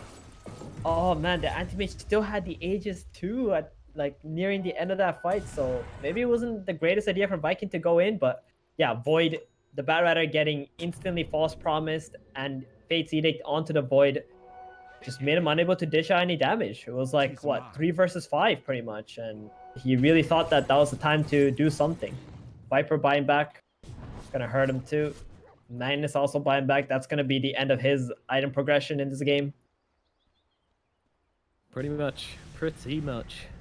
He did he did a lot in that fight. Unfortunately, it was just once the Faceless was already dead, and it was such an awkward chronosphere as well. You know, he was like, "Oh, I'm gonna run across to hit the supernova. Oh God, I can't do this in time," and gets disarmed by the Oracle in the process. And from that point onwards, you know, he just couldn't do anything. His chronosphere was completely wasted, and then he got called by the axe at the very end of it anyway. Very sad. Abyssal Blade comes down onto the Viper, but they're going to try and make the counterplay onto the Anti-Mage there as the Skewer comes in. Boom going to pop the BKB to try and fight up into him, but the lasso comes down onto the Faceless Void. He's going to be the new target, or is he? As they actually back themselves away here on Na'Vi. Vici now jumping onto Shad. Shad gets a time walk back as they'll turn their attention towards the Mag instead. Mag getting very damn low as he is going to die. The Mana Void committed. There is a Magnetize coming down onto a bunch of heroes as Shad trying to find Always Want to Fly, but Always Want to Fly still surviving for the time being. Will die on that high ground, and actually the Phoenix goes down as well. 2 heroes down the side of Na'Vi. The Magnus down the side of Vikings are going to try and take this one. Aramis rolling forwards, looking for a target as Shad's doing the same thing. He's got his Chronosphere available in 13 seconds if they can drag this one out a lot. They're looking across. General, they see him. They want this Bat Rider, but he is going cross-country right now, and that is not a route they can follow on. And it does look like this is going to be the end for Viking. They couldn't find their target, so they are just going to have to go back, but still not bad. I mean, Boom dying again is definitely very sad for him, but 2 heroes dead on the side of Na'Vi is probably about as best as they could have hoped for there for Viking. Oh, most definitely. I think Na'Vi just made a very overconfident play in front of Vikings tower and just got punished a little bit there. Because now, even though the Magnus is dead, that was his extra death timer. So he's going to be happy that Na'Vi are not going to be pushing into Viking at the moment while he's dead. Because they could have just pretty much ended the game if that was like a clean fight for Na'Vi. Goodness gracious, Vichi's got a double damage in the bottom now as well. So yeah, if they take a fight in the next 2 minutes, then the same mistakes certainly won't be happening from Na'Vi. So I'll be able to bring down those heroes much faster. They might want Roshan first, I think. They realize like they can die, right? There's Chrono, there's RP still. You know, you don't want to be too cocky about this. If there are heroes who are just split pushing on their own, then those are looking. Okay, Toby. Here we go. Jumping on top of Toby, jumping on top of Aramis. Aramis going to throw down the Yules to try and save Toby, but it's not going to be enough. The Viper will fall. Brought down again as Vichun chops him up good and proper. Yeah. This might be a time to go high ground. That's 90 seconds of Viper's dead. They know he bought out. So it's going to be 4 versus 5 for a minute and a half, and they have a DD. Now it's go time. Yeah, those lanes coming in right now. Vichun, not afraid. There's that DD. And they will see that on Viking, and they will cry salty, salty tears. Oracle has a Link Dagger too, so it doesn't matter where B-Tune might get dragged to. They do at least manage to use the Anti-Mage, remove that DD. Yeah, get rid of the DD. Nice little skewer back, but Always Want to Fly, catches him out with a false promise. Beautifully done. The Chronosphere going to get dropped onto the Oracle, but in comes a call from General. They're trying to keep him alive. Won't be able to do so. Always Want to Fly will still go down, but down goes the Void anyway. They've got so much damage. The lasso comes down onto the Magnus. He's taken out as well. The Void coming back into this one with the Supernova comes crashing down. Solarin's going to be the next one to drop, and they move in for more. Viking, they want to try and make some kind of retribution. The final stand, but as a call comes out from General, he will be left behind by the side of Na'Vi, but Aramis going to try and look for more as he rolls forwards onto Roger. Yules comes down. Shad going to follow up as well, but Iceberg's with them. Atos is Lens gets going to pop here as they jump forwards. They take down Aramis. V-Tune trying to find into Shad. Shad is not winning this one. V-Tune, he's just too strong. Another falls, and that will be the end. GG is called. Viking, they just could not seem to get their feet wet in game number 1 here. Na'Vi dominant from the start. They don't drop the ball. They don't make those mistakes we were perhaps thinking it was possible for them to make, but instead they keep consistent. Really, really nice game from Na'Vi as they take game number 1 from Viking.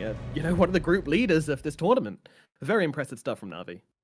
Yeah, that was just the Iceberg show. Like, he played this game so perfectly. Mid lane, he was against a Magnus who was pretty much just, it was a wash, but then those rotations he made to the side lanes is what helped them pretty much win this game. Like, the Anti-Mage had pretty good farm. The Viper died a couple of times. Axe and Phoenix, they did their job against his Faceless Void, completely shut him down. Vikings, they just couldn't be group up at any point because they were constantly behind in net worth.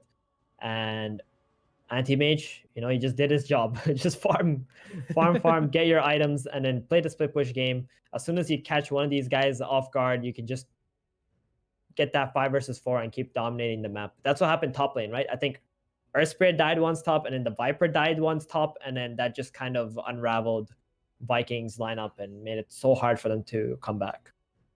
Yeah, the lanes were dominant, and then we actually saw Na'Vi kind of taking their foot off the gas a little bit, which was nice to see. They played it patiently. They realized that they didn't have to kind of risk themselves getting caught out by these big ultimates. They held back a little bit, and that was ultimately what allowed them to come through in this game. They trusted themselves, and that trust was well placed, as Na'Vi were able to say this first game. Fantastic stuff from them. But we've had enough Dota for now. It is time for some adverts, but hopefully we'll have more Dota coming up after the break, along with a lovely, lovely panel. So we shall sit patiently and wait for that. We'll see you after those ads. Bye-bye. EGB, your esports betting world. The only place to find the widest choice of popular games and matches to win real money. Choose your bet on a single event or express of several matches with dizzy odds. Serving the market for 7 years with over 800,000 users. Join now to get your bonus for the first deposit up to $600. EGB, you know for sure who's gonna win.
Time to go to work.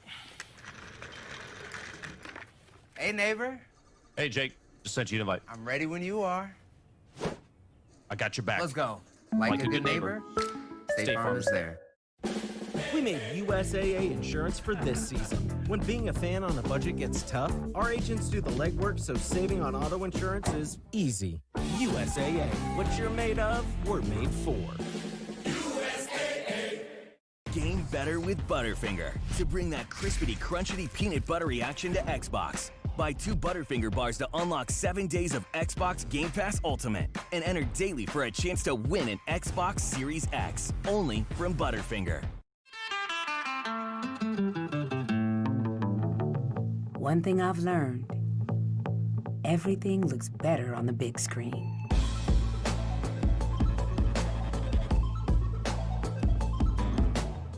This is a DM for the selfie queens and unheard things, the change makers and booty shakers, calling all the lip syncers and out-the-box thinkers, the ones turning the tables and ditching the labels, paging the climate crusaders, explorers, trailblazers, the ones who make us laugh out loud and the ones who make us proud.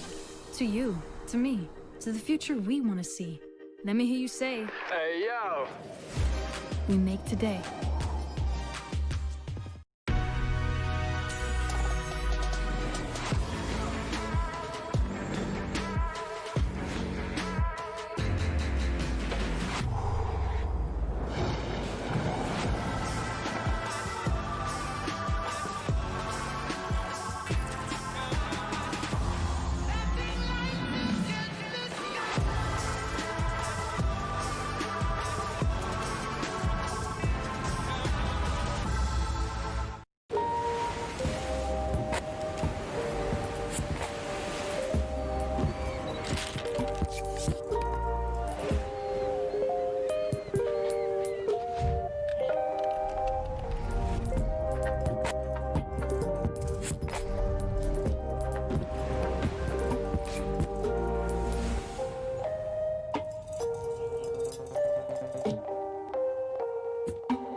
ladies and gentlemen, welcome back to the Epic League, where we have wrapped up a pretty good game one. But I think Lizard, you went to this anti-mage's like grade school. You saw him, and you made eye contact. And you're like, you can be whatever you want to be when you grow up. And everyone else is like, this is who really can trust this strange man standing on the stage? But that kid believed in Lizard.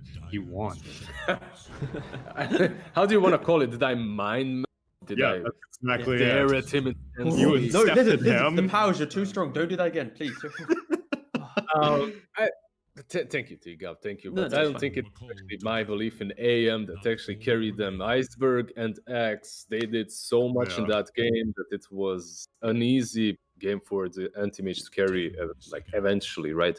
However, all these positive things aside, let's talk about negative stuff. Why the hell are they not buffing up that Void? Why are you picking it if you're just going to focus on Magnus the whole time? I get it. He's your playmaker. He needs to have farm to playmake, but you don't need that when you have a Void. Like, literally, all you have to do is play around chrono timings and buff him up to farm when they're off and not fight. But, as T Governor is most likely going to tell us, Navi did not allow them to do that. Yes, Right, well, T-Gab? Again, you're so psychic, and exactly that. They just didn't. And I think when I was analyzing the draft, I pretty much was favoring Viking, and I'd happily say right now that I was wrong with my analysis of that draft. I think Navi, there was so much pressure on this Bat Rider to play well, right? And we've mentioned that briefly. Like, this Bat, he has to pop off for this game to go in Navi's favor, and he did that. Like Liz also mentioned, his active plays, his kind of unlocking the game, it gave them enough room that suddenly this Axe, when he got his Blink Dagger, he also went for a Treads Urn build, a little bit more fight orientated. They were able to apply this pressure. And sorry? Venom as well on that. There we go. Every little helps. That's a good slogan. If you're from 300 gold, man. If you're investing for that Orb of Venom right now, you goddamn make sure that it's worth your bucks, because that's true. It's not cheap, but it works so well on X, right? Like, yeah. But I'll give it to Navi. They had a draft that they had to be able to execute, right? And this Orb of Venom, I'm ignoring it because we're not seeing it again, Lizard. No. But no, they had to execute, right? And they really did do it. They like we were actually talking during the game, T-Gab and I, and Fly to Moon or current Navi, they've been a stack for a really long time. In one iteration or another, the only newcomer here right now that didn't play with them before is VTune. Everyone else has played together for like 2-3 years already in a stack that's either Fly to Moon or Windstrike, now Navi. I haven't seen this from them before. Like, they in my eyes were usually a figured out team that had a very simple, and it doesn't have to mean that it's bad. If you execute it properly, you can win with, but usually their strategies were simple. That's what they did in the first game of Viking versus Navi, for me, is mind-blowing. The way they played, reminiscent of Nigma, actually, for me, the most, and the way they play around Wii, and it was just a pleasure to watch, really. How good are they at playing around IO as they are getting their hands on it? And honestly, I don't think they've played it at all this tournament. If they did, then it must have been like maybe yesterday or something. But yeah, it was. Oh, okay. Did they win? They played one game. It was IO Sven against Mud Golems, and they won. It was as I glance over at the game. I'm not doing that from memory. It's a small sample size though, but they get it again. And yeah, it looks like Viking are content giving it away as they pick up a Lina and a Slardar ban out, the Chen, Doom, Witch Doctor, Phoenix, Viper, and now an Undying. Whereas Navi, yeah, they get the IO Sven, ban out the Faceless Void, so a bit of a respect ban, and then VS, Lifestealer, PA, and Enchantress. Yeah, the key thing for me in the draft so far is Viking, they do have that annoying laning phase. They have the answers to what an IO Sven will be doing in the lane, be it the Slardar plus Lina chip, be it maybe an Undying plus Slardar. Like, they have the laning setups to deal with Navi. I think my only fear is they don't have that strong, I guess, lockdown that when Sven does eventually get to his Ags timing later on after maybe 2-3 items, and suddenly they do have a couple issues. They don't have it immediately, but they could get something, right? That covers for sure.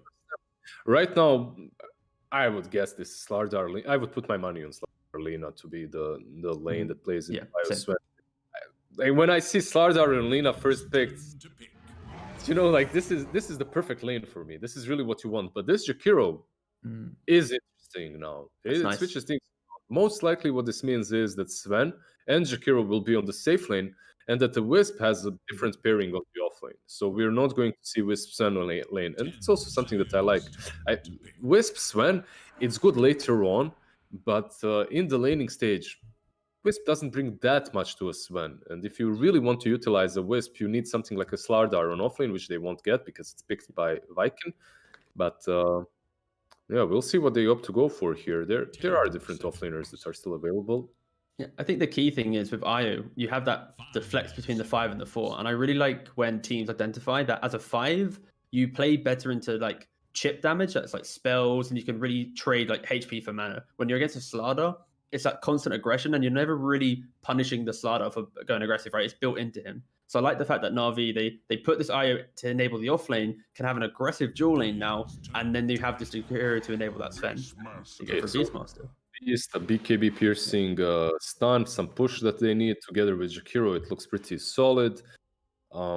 Is it the strongest combo with Wisp? No, it's not, but they'll make it work. It's the also boar, dude. The boar. The overcharge. Here's the bar. Damn, overcharged. I boar. got you. Okay, so one thing that I see problematic here for Na'Vi is they have this Wisp and Beastmaster. Actually, they have 4 strength heroes at the moment, but Wisp and it's Shakiro strength. He is, right? Or he's intelligent. He's int, right? Okay, he's very beefy. Phoenix, Snap, and IO. Phoenix. I wish Jakiro was strength. It'd make my life a lot easier playing support. Right? Like, no, he's in. He's in. But regardless, you still have Wisp and Beastmaster on the offlane versus the Undying, which with the boars, it does make your life a little bit easier, but still you're playing Wisp, Strength, Beastmaster Strength into Undying with Decay, with Soul Rip. It can get hairy. You kill the boar with Soul Rip easily? Or no? I actually Is haven't it worth tried. it? Realistically, is it worth it though? Like level 1 you won't. Maybe level 2, 3 you can, but that hill has probably more value just coming into the lane, especially with a Spectre lane where it's just kind of like survive dagger spam. There might be moments where the dagger connects, it's low, and then you might soul rip it just to kill it anyways, but from 100 to 0. This Undying Spectre lane as being the more dominant one as opposed to the IO Beastmaster. I mean more in the regards of they have that ability to push out the wave and exist. They're not going to be like winning it and dominating it. They're just like, oh, well, you can't really kill us. The key thing is if Beastmaster, well, sorry, not if, when he eventually gets his Necro book, how does an Undying Spectre realistically stop that push? It doesn't really happen unless this mid hero really comes in and rotates and has that pressure. I completely agree. Your Spectre is... You don't use the Soul Rip in this lane to kill off the boars or whatnot. You just use every bit of mana that you have to heal up the Spectre and just keep that lane in status quo until you have to bail it as Spectre with that first Blade Mail or whatever. So I think they'll be fine, but eventually they'll have to probably bail unless Na'Vi makes some crucial mistakes with Wisp and Beast, which is it's looking rough to do, really. The last time they're in this position on RV, they picked a puck, and it was like the idea of just full aggression. And I really like the idea of just having, obviously, you see the bands from Viking, the Storm, the DP, these sort of simplified Navi's lineup, but any kind of puck, not co-op, but just a hero that just wants to be really in your face and just set the tempo of the game, I think would be amazing for Navi. I was actually doing this series yesterday when they played Wisp and Sven and Puck, and it looked pretty solid. The lane for Puck was also extremely good, so keep that in mind. They There go it for is. Puck yesterday when they picked Puck. Pickle Peppers, Piper picked. Mud Golems counter-picked themselves with the Void Spirit mid. So Will Viking counterpick themselves? Find out in the next 30 seconds. Viking pick a Storm, right? They won't because it's banned. Will they pick something that actually doesn't work versus A Puck? mobility hero. I think that's the easiest way to say it. A mobility hero that will just get countered. Void Spirit is so bad, man. Like you literally can't do anything when you're coiled. It's such a yeah. It was an interesting draft yesterday. Viking GG right now. When you look at this draft, you have a lot of mobility coming from Slardar and Spectre. They can join fights early on for Spectre with that blade mail, but you still need that playmaker to match the speed of Puck. I think Most the difficulty though that you're mentioning is the heroes that are countered by Puck are actually. Where's the spit take? You're about to drink, so you need to be like. All right. What? All right. Look. All right. Can I quickly go on, Lizard? Go on. Go on, please. I'll say the quick point here is the heroes that aren't countered by Puck are naturally greedier. You think about like the TA, the Druid, like these type of heroes, right? They can't really be picked in this type of lineup. Even a DK, they can't be picked when you have a Spectre, especially against what Na'Vi have. So they have to look less out the lane and the game and go more for active. That's why I think they're still going for the Void Spirit. Is it good? No, it's hard countered. But that's the reasoning. They can't outgreed, you know. I disagree. Like, don't you need actual objective taking on Viking? Like, you playmaker is solid, but something like DK or DP for me would fit their lineup way better. DP was banned to be. That's the thing. Yeah, I think DK technically was 100%, in my opinion, the best pick for Viking. In theory, it ticks the box that you mentioned, but like, I can see why. Wrong. Channel yesterday could be wrong. Like, yeah, maybe we are missing something, and if Viking do take the series, we'll ask them about this matchup, and maybe we aren't really seeing it. Yeah, that's true. Properly, right? Maybe there's something with Void Spirit that we're missing. I do agree that the leash is like brutal for a Void Spirit, but shouldn't Yule's into Aether setup be pretty good against a Puck also? And then like silence afterwards? I think the key thing is the disparity in rotation, right? It's all about who can make the first moves on the map. Maybe Void Spirit sets the tempo of the game, unlocks the Slardar to make moves. Then again, Na'Vi, it's just simpler, right? You have the Necro book on Beastmaster, Puck just connects, you get that free tower, you play from there. And sure, Puck in the big team fights will completely remove the Void Spirit. But again, if Void Spirit gets that jump, then maybe it's a different story. My views are a little bit skewed because I have seen the Void Spirit fail versus Puck so many times that I don't believe in it any longer. But right. Like, we're going from motivational lizard to demotivational lizard, but that's okay. No. What happens in game 3, Tsunami? You have failed 10 times. 11th time you shall not. Perfect. They can do it. Well, you can always do egb.com. You can click the banner below the stream if you think that you know which way this game is going. But I'm going to pass it over to our casters, Nomad and 1437. Happy birthday, T, Governor. Happy birthday. That was my intro. All right, let's get into it. Woo! Game number 2. Let's go, Theban. What do you think about this Void versus Puck shenanigans that's going on here? I mean, casters seem to say it's pretty Puck favored. Are you in agreement there? Yeah, I think we casted a game where the Puck just absolutely annihilated the Void Spirit. Every time it got coiled, there was just like an IO and Sven on top of that Void, and just boom, dead. And that's what we're gonna see this game. The Puck or the Beastmaster, a Roar or a Coil comes out. The IO is gonna relocate on top of that hero, and just that hero's gonna get sliced up by the Sven. That's pretty much it. So this game, we got two very different playstyles. One, Vikings, they're gonna want to kill. They're just looking for anything on the map that they can just annihilate. That being said, Void plus Slaughter do pair well together. Corrosive Haze, amplifying damage. Void Spirit likes to right-click quite a bit. And then on the side of Na'Vi, they're just looking to farm up, get their levels, play off their ultimates, and just mow down your towers. That's what they're looking at in this draft. So let's see who's going to come out ahead from these two strategies. And from what we've seen, teams need to have a plan to try and deal with this Sven, because if he goes unchecked, he can just destroy a game. So what do you think Vikings' plan is to deal with this Sven? Oh, that's the Lina and the Slaughter. These are the two heroes that they picked up to be able to deal with this dude. Let's see how this laning goes. I don't think Jakiro is that amazing of a laner. It's very hard to try to hit two heroes with a dual breath, and Jakiro's attack range is very low too. So Aramis, I think, is going to have a great time bullying the Jakiro out. They're going to look to just try to dominate this Sven's lane. Yeah, due to Na'Vi, what Na'Vi dealt to them in game number 1 seems like a good plan from Viking. We'll see if it works, and we'll see how good this Slardar is into the Sven. There's a lot of spells being thrown into each other to start this lane off. These guys are just brawling straight off the map. Love to see it. Meanwhile, over at mid, Boom's actually taking quite a lot of damage from the Puck straight away here as well, as he's getting his health whittled down. Doesn't have a solve just yet. Doesn't even have one coming out to him, so feeling like he's easily going to be able to just kind of out-regen the puck here as he actually gets the Remnant off to deal a bit of damage to Iceberg. So, yeah, again, just every lane, they're kind of just trading and brawling and fighting, and no difference in the bottom lane as General's getting chased down by Shad and Celery here. Do they have enough damage to finish him off? Doesn't look like it, especially with the two balls just whittling away at Shad here, slowing him down and stopping them really doing much to General, but Celery just kind of bossing it in this bottom lane so far on the Undying.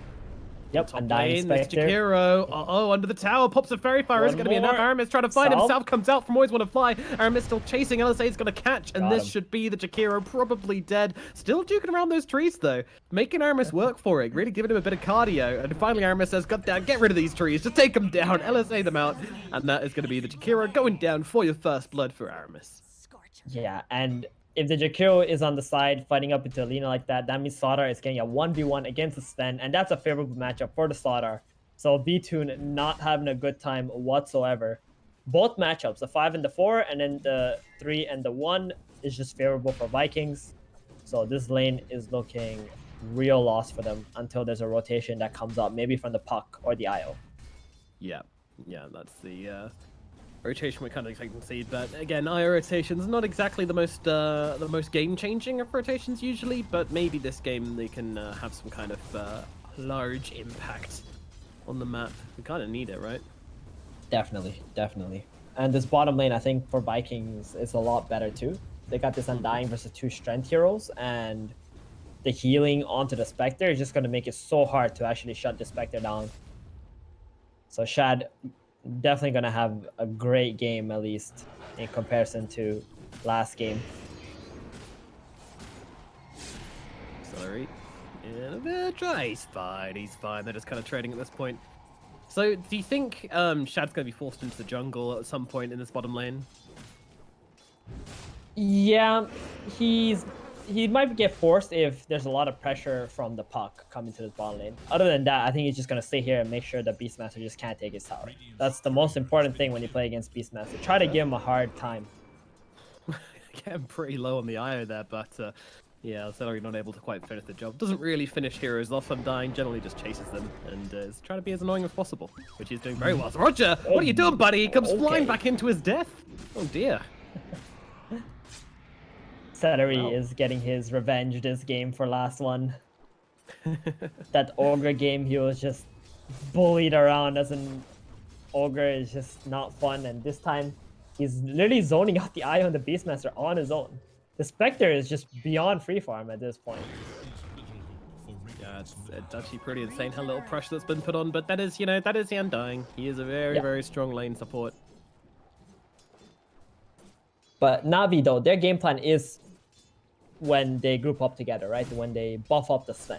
The Beastmaster aura, the IO, overcharge and stuff, they're not really aiming to actually win lane this time around. So we don't have to really count them out or anything just because of the laning stage. Oh, General also getting low. Very low.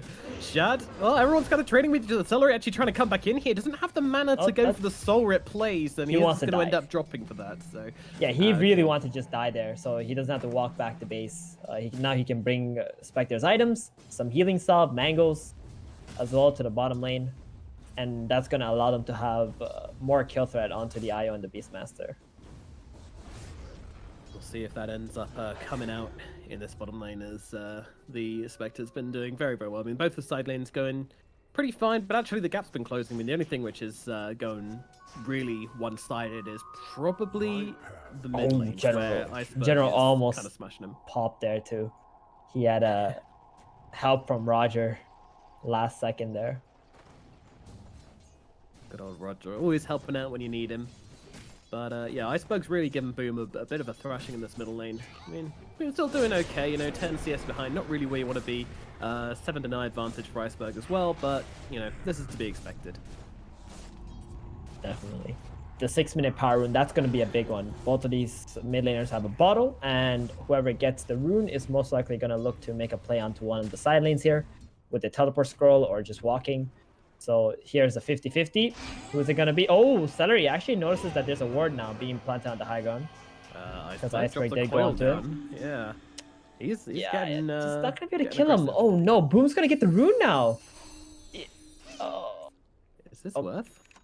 Oh, Solary's gonna die for this, but it's Surely. completely worth it for Boom. Oh, he's not gonna die. No, Puck the just Puck TP back TP'd mid. away.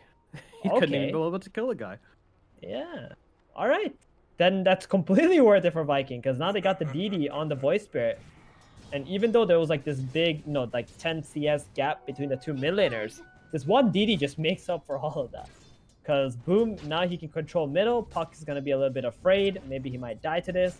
And Boom is the one who has the option to gank the side lanes where the Puck does not. The Puck can, but it's going to be like very awkward and forced teleportation to make a play. Yeah, they know it's coming, and the lane's not exactly looking good for the Dire right now to go in and try and make Instant that play. And there we pressure. see Void Spirit immediately come and try One and forward more- onto Iceberg here. He glimpsed himself back, my but unfortunately goodness. under the tower, Iceberg will fall. Or was it the pop from the Vestral Step? I'm not too sure. Either way, the guy is dead. And that's it. That's the DD right there for you. That's what the 6-minute rune, whoever gets it, huge advantage. Noises definitely seems relevant here. Oh man, DD runes. What a fun thing. 6 minutes in though, and that's gonna bring down the Puck. A series of mistakes led to that as well.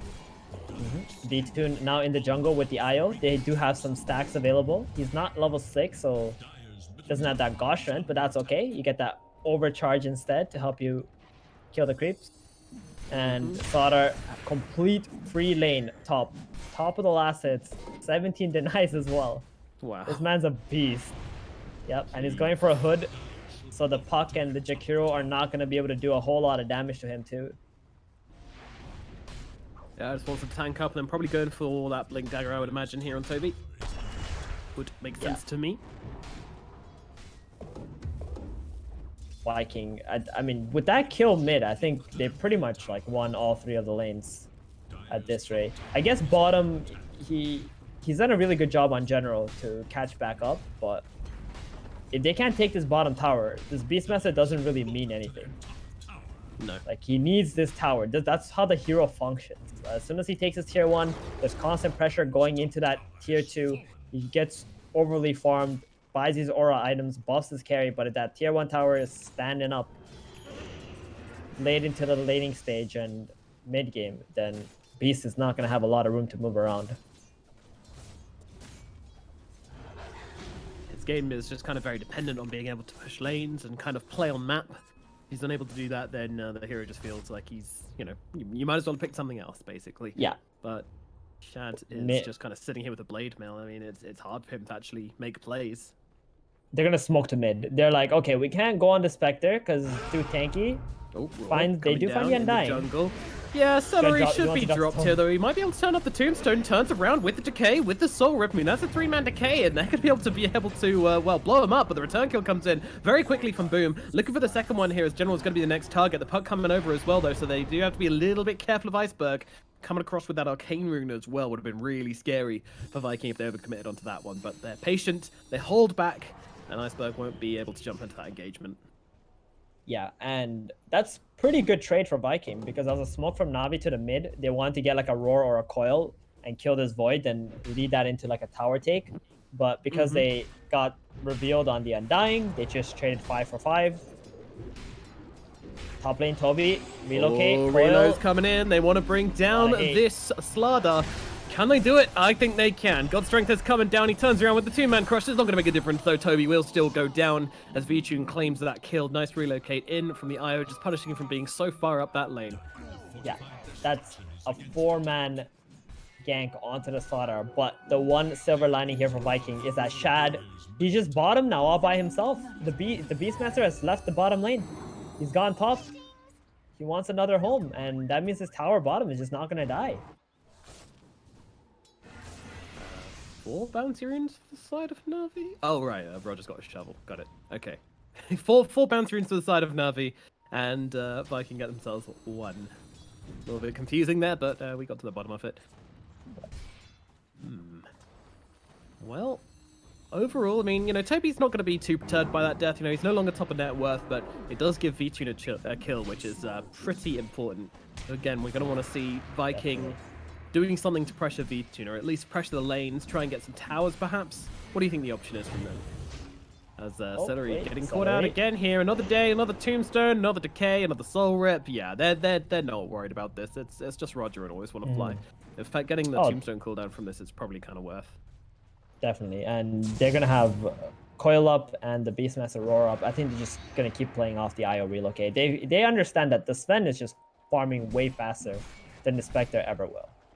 Yeah, got that built-in cleave and IO buffing him. He's gonna be able to farm ancients. Spectre has not farmed a single ancient cap this entire game yet. Lane, Right? we've seen this movie before as they get the relocate in onto Toby once again. He's taken down. Na'Vi bring him down once again. This fish gets fried up for the second time in a row. Yeah, it looks like Viking are the one who need to make a play right now because they're just getting picked off on the map without achieving anything, or the Spectre being able to cast Hunt to help their team. So Spectre only level 8 because she's just been farming this bottom camps and the lane only. No extra kills from the Hunt. Iceberg, the smoke gets broken by Puck. It's a pretty big deal actually, because now that's going to give information to General to get out of the top lane. He's going to TP somewhere now. Yep, and he does exactly that. They've even got a creep position there just to see everything, so General knows what's going on. He has got the TP, but you know what? He throws down a Hawk just to see what's going on, just realizing that there's actually no need for him to run away from this one. Boom does claim his That's Hawk. good. It's just going to wait until Viking leave this top lane and go middle or something, and then he's going to go back to split pushing up here. Io and the Sven did move bottom for a little bit, but they're like, never mind. Let's just go jungle. We got ancients. I like ancients.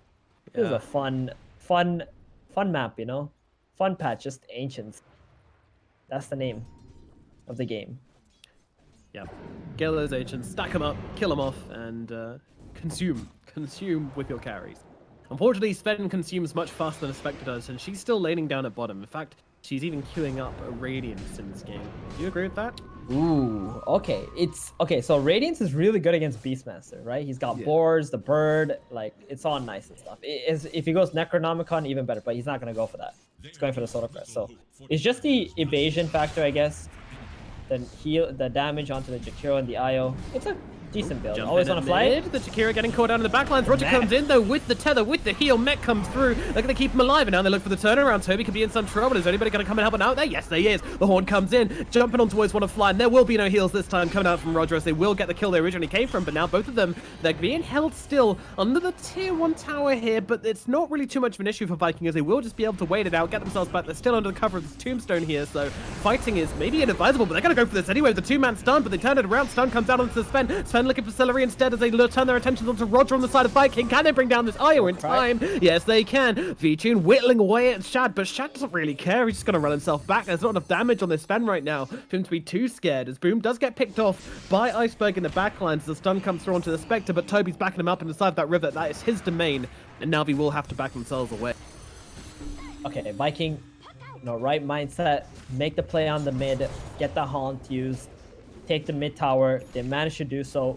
They did trade a couple of their heroes for it though, but this is exactly what they need to do. They got to keep making these plays happen, especially when some of Navi's spells were on cooldown. God Strength was like, I think 10 or 15 seconds off when they made the mid play, so that made it very awkward for V2 to just straight up run into the fight and man up for his team, which allowed Viking to be able to take that mid tower first. Yep, and now this opens things up a lot for them. I imagine they wait for this haunt. I mean, I can't imagine them waiting for Radiance. That just seems like too long to wait. Yeah, definitely not. Legion's going to be able to amass way too much for that. There's no way they're going to be waiting for Radiance. They're just going to have to group up as 4, try to make some plays on the map on the side of Viking, and then Spectre can just always haunt into the engagements. 80-second cooldown though, still on the hunt for now, so that's going to give Na'Vi a little bit of time to just farm out this map. Sven going for an Aghanims next, not the BKB. BKB, I guess, not super amazing here, because you are fighting into Sodar, the Corrosive Haze, and maybe the Ags is just really nice against this Yule's Void Spirit. Just go to him. Burst him first in the fight, or even the Lina, just being able to get on top of her. It's really nice. Yeah, and as well, it gives you the mobility to follow up on the Puck's initiation, because Puck with his Blink Dagger with his Orb often wants to go quite deep with his Dream Cores, and if you can get the cast range on this Stormhammer and of course the Superman effect, you can just kind of follow up on that, which is, I think, really strong. Micro synergy. Yeah, like that word. 6-6 is the scoreline. A 3k gold advantage for Na'Vi as Vichun farms up a storm in this game. The pressure really is on Viking to make these plays with this next horn. Always on the fly. Rest in pepperonis, sir. Oh boy, there he goes. Yep, just a level 6 Jakiro. Very sad. Like, Yeah. this is the moment in the game where I'm wondering, like, what was the point of Jakiro? Like, I feel like there's so many better position 5s in the game, you know? I'm a Jakiro lover. I love this hero, right? It's one of my most played heroes. And this hero is just so bad right now. It just feels so bad. And his build is like level 3 dual breath, ice patch, no liquid fire, so can't really like peck at towers or something too. So it just feels terrible to play this hero right now. Like, if they're gonna win this game, Na'Vi, it's not gonna be because of Jakiro, it's definitely because of Io Sven and how crazy strong this combo is. Yeah, and it's kind of feeling like similar to last game, except no one really hard won the laning phase this time. There was a bit of an advantage for Na'Vi at mid and a bit of advantage for Viking on the side lanes, but in the end it didn't really mean much, and both teams are kind of just laying their hands off each other in the early mid as they both kind of farm up and hit a couple of these timings.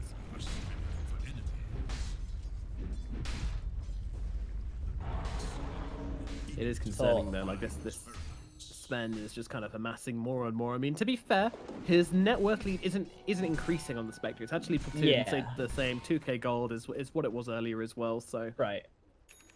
And I think that's gonna be very fine for Viking, right? When Spectre gets a Radiance, it's gonna be much faster farming. It just gonna come down to the next 2 fights in the Roshan. Yeah. Whoever gets this Rosh is pretty much gonna be like up 10k gold instantly in this kind of game. Yeah. I mean, the sad thing is as well, for Spectre with Phase Boots, Blade Mail, Wraith Band, you know, now picking up the Sacred Relic in 18 minutes, it's not that bad. It's not amazing. Yeah, it's not that bad.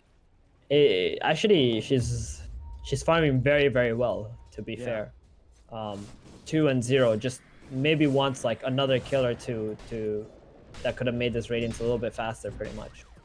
Shad did a great job in this game, just holding down bottom, you know, making sure this Beastmaster can't take this tower, while Viking's other cores were able to farm up. I think I see this a lot, actually, with Shad. Like, he's willing to sacrifice himself in the early, like, not take the fastest possible farming routes so that he can hold down some area and make sure the enemy can't take it, while Boom and Toby are smoke up. Na'Vi, Iceberg Seeds, Aramis here might want to just drop this Lina as quickly as possible because the team's doing Roche right behind her. Can they finish the job though? The heal comes in from the Undying, saw it through, but the Axes will finish the job along with the flames from Always Want to Fly. A buyback from the Lina, they know how important this is. Vichun enters the fight, he's just picked up the second and looking to bring somebody down, but he's going to get stunned up and chain locked by the Slardar. The coil is on it, but he's going to turn around and tear apart Toby. My goodness, see you later, buddy. Meanwhile, Always Want to Fly having problems with Chad in the backlands, who pops the horn to get across, and now they turn around. They're going to focus everything onto the Sven. They just turn around and destroy him. Vichun is gone, and now they look for more. Chad leads a charge, but it's on to Boom. It gets roared up by General. General just wants to get themselves out of this one. The Iceberg is looking for a little bit of harassment here.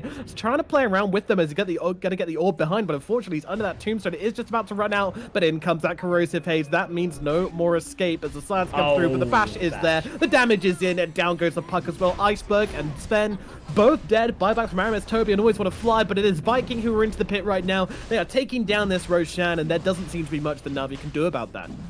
Nope, and they're gonna get this Aegis. That was a fight without Radiance too, and Always Want to Fly. Oh, that's a dieback, sir. Goodbye. Do we say it? We get 1 per series. Every caster gets 1 per series when you cast Na'Vi. I think I'm gonna do it. More like Always Want to Die. Am I right, guys? There we go. I know, heard it 1,000 times. I'm very sorry, but it's got to be done. Roger, meanwhile, he's getting his pretzels twisted right now by Toby. He's just continuing to go forward, but actually Spen's looking for a bit of retribution. Says, get off my IO. He's there to empower me, not you. And he kills off Toby. Aramis, meanwhile, he's hanging around maybe in the wrong neighborhood as the puck's going to TP himself across. Of course, going to get dropped here onto the Lina. Na'Vi looking for a bit of counter-aggression. They might have lost this Aegis, but they're going to be able to bring down a couple of heroes in response. That's sloppy there from Viking. And that's a mid tower gonna be lost for Vikings. That's 2 heroes with no buybacks. They both died back there. So Toby a little bit overly aggressive with the boundary room plays and like putting himself in a very awkward position. Spectre does not have the Radiance, but she has no intentions of fighting into this 4 heroes mid while 2 of her teammates are dead for 30 more seconds. Yeah, and in the last team fight, one thing to mention was the tombstone by Celery was so good, right? It was like on this hill here in the medium camp area, and Navi just couldn't do anything. Viking just played around that. So then as soon as he walked into the area of the tombstone, like he slowed, and there's so much vision on him, they just jumped him all at once. This flesh golem is also not a joke for Sven to deal with. Like if he gets hit by that, that amplification is insane. 25% damage amplification from all sources. So he will die very quickly. It hurts. It really does hurt. You don't want to mess around with Celery when he pops into that ultimate form. Well, all things said and done, a bit of an interesting one, but with Shad completing this Radiance, you know, I kind of feel like this Haunt is now the timing for Viking, and I think we're about to see some action coming on the map for them. Na'Vi are the ones which will have to play reactively, I would imagine, especially with this Relocate actually just being used at top, so definitely feels like Viking have a free invitation to try and go for a play here. Do you agree? Yeah, they do. This Radiance Aegis, like, Shad really wants to show this off right now. Yeah, here we go. Boom's leading the charge. Of course, Na'Vi are ready. They are not getting caught out by this too easily. At least if they can get some vision off with this. Celery does have 2 wards that he can plant at the moment. Maybe place it where he thinks they're going to fight next. That'll be very nice. It looks like they might just play for the triangle area at the moment. Yep, they just want to take over this triangle. Yeah, he kind of placed that ward whilst the Hawk was coming over him, so they're going to definitely know this is warded up. Yeah, and meanwhile, Shad with his Aegis can just sit top lane, protect this tier 2 tower, has that dragon scale, a little bit of extra armor against Beastmaster Sven.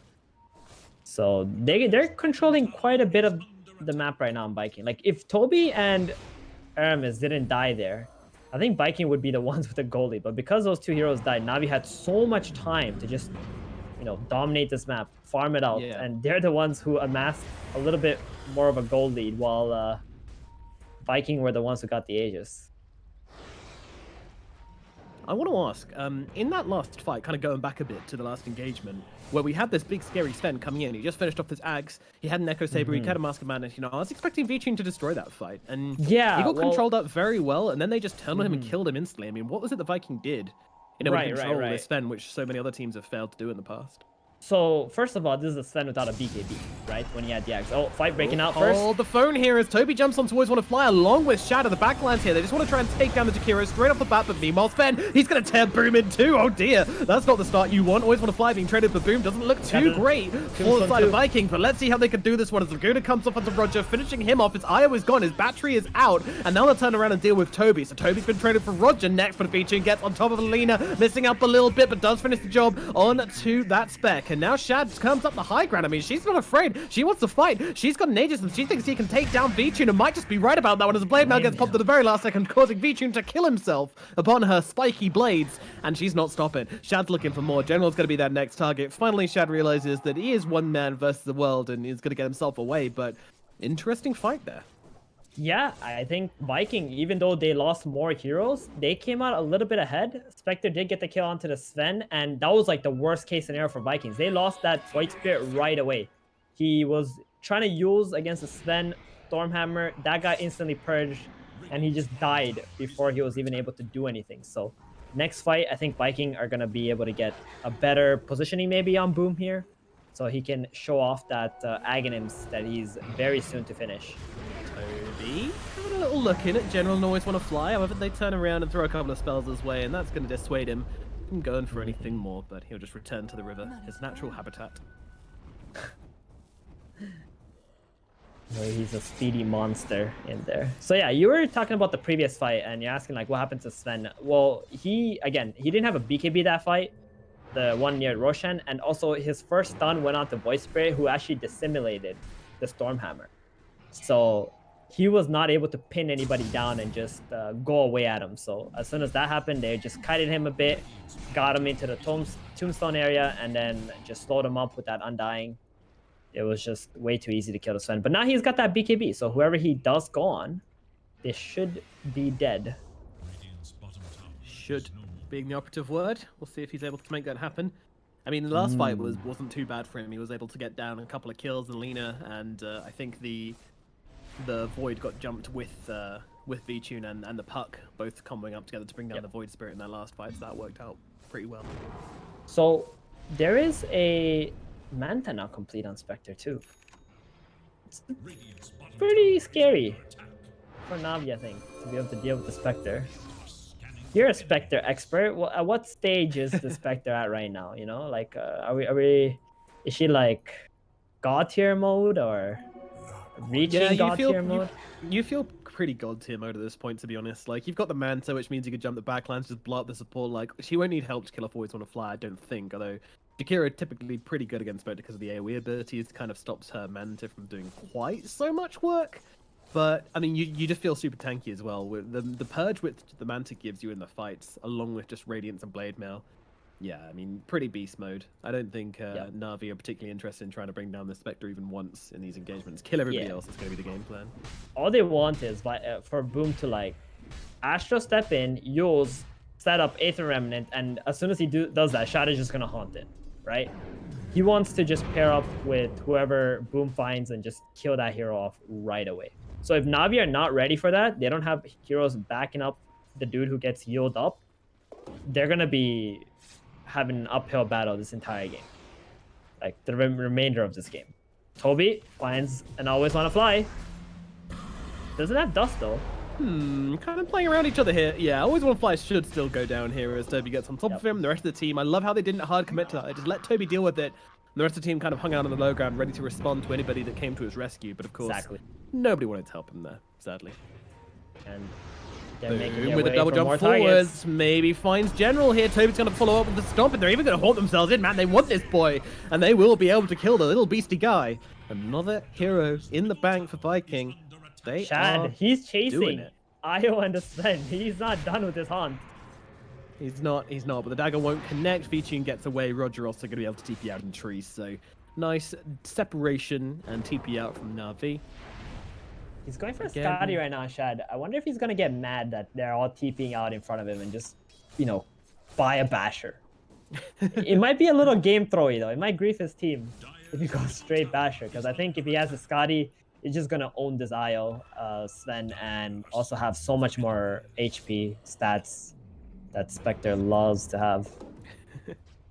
You know, there's another item which gives stats, but I've been banned from talking about it in casts. Oh, yeah, I know. Yeah, I know. Thank you. We'll go past that. I'm glad you're restraining yourself from. I am.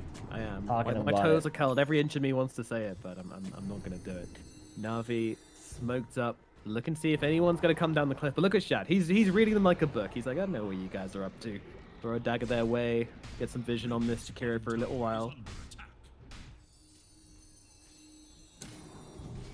Just want to play for this next Roshan. It's got another minute left on it. Both teams playing on their respective Roshan side. Silver Edge completed on Sven. That's a pretty big item, we should mention. So now if they actually jump onto Shad with that Silver Edge, like, he will just die in a stun or roar duration, I think. Maybe not a stun duration. From roar duration, yes. Yeah. But that's a pretty big item. They want to burst Shad, and I'm not sure if he actually knows they have that right now. No, I think they smoked the moment they got it, so I want this to be a big reveal. Try and catch out the Spectre being over ambitious, trying to jump Always Wanna Fly or something like that, and then just open her up to a play from the Sven instead. Yeah, he also has a...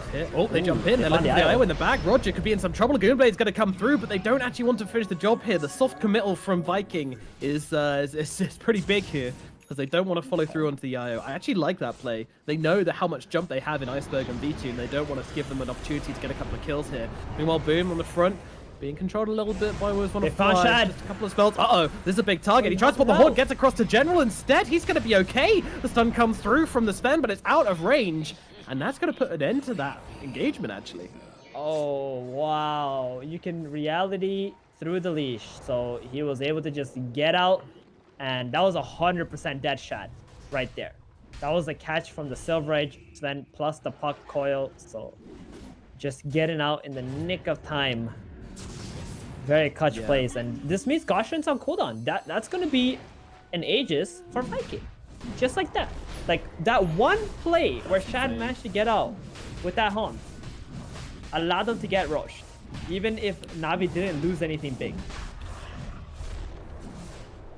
Crikey. Well, yeah, I mean, that's what these really close games come down to, isn't it? It's the small plays. You know, if you manage to get that God Strength, if you manage to get that call or cooldown, then Roshan is going to belong to this team. Like, the game's so close that Navi know they can't actually fight into this team if they don't have those ultimates, so Viking are going to be able to take yet another Aegis here.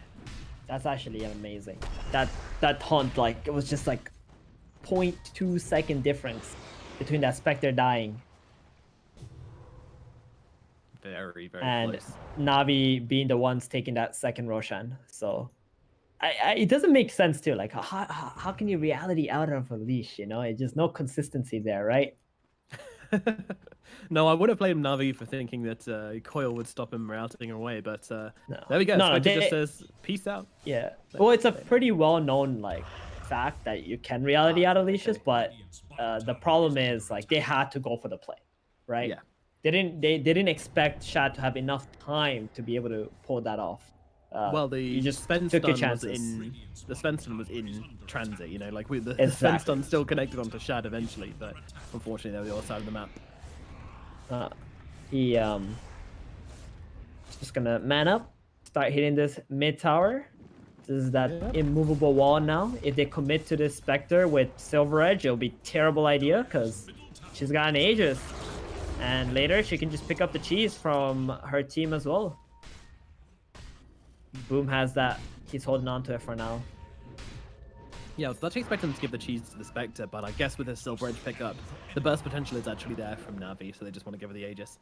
Keep it nice and safe, and give Boom the cheese instead.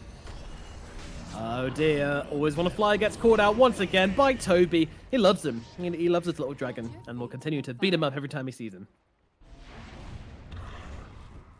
Always Want to Fly, like typically nowadays he has very good games and he plays extremely well, but when you're playing heroes like Jakiro where you're not entirely sure what your game plan is anymore, it's kind of easy to just go out and just try to get some information while you're trying to ward. It's a very clunky hero. It's so easy to die with.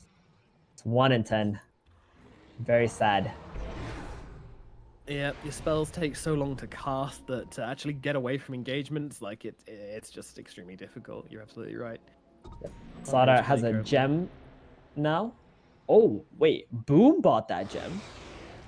Incredible. I don't know when the last time I saw a mid player buy a gem, but it's pretty good at obviously killing Navi's wards, but especially these Hawks. These Hawks are making it really difficult for Viking to be able to catch the Beastmaster and anybody else split pushing because it's constantly giving so much information. So that gem is going to be able to be the answer to that. Yeah, it's a cute idea. As General brazenly pushing out this bottom lane here. Doesn't care, just wants to get this lane pushed in and force something out of Viking. This will hasten my footfalls. And it's kind of slowed down a little bit. I mean, they don't really see the need to push up onto this high ground or take the other tier 2 towers and side lanes. Viking are really just kind of being efficient and farming the whole map at this point. Yeah, there's no real rush right now. You got a minute and a half left on this Roshan, this Aegis, and maybe they can try to take the tier 2 towers. But more importantly, they're just looking for any kills on this map that can lead them into getting easier towers. Like catching Navi is always going to be their top priority, right? Their draft is built around just killing heroes.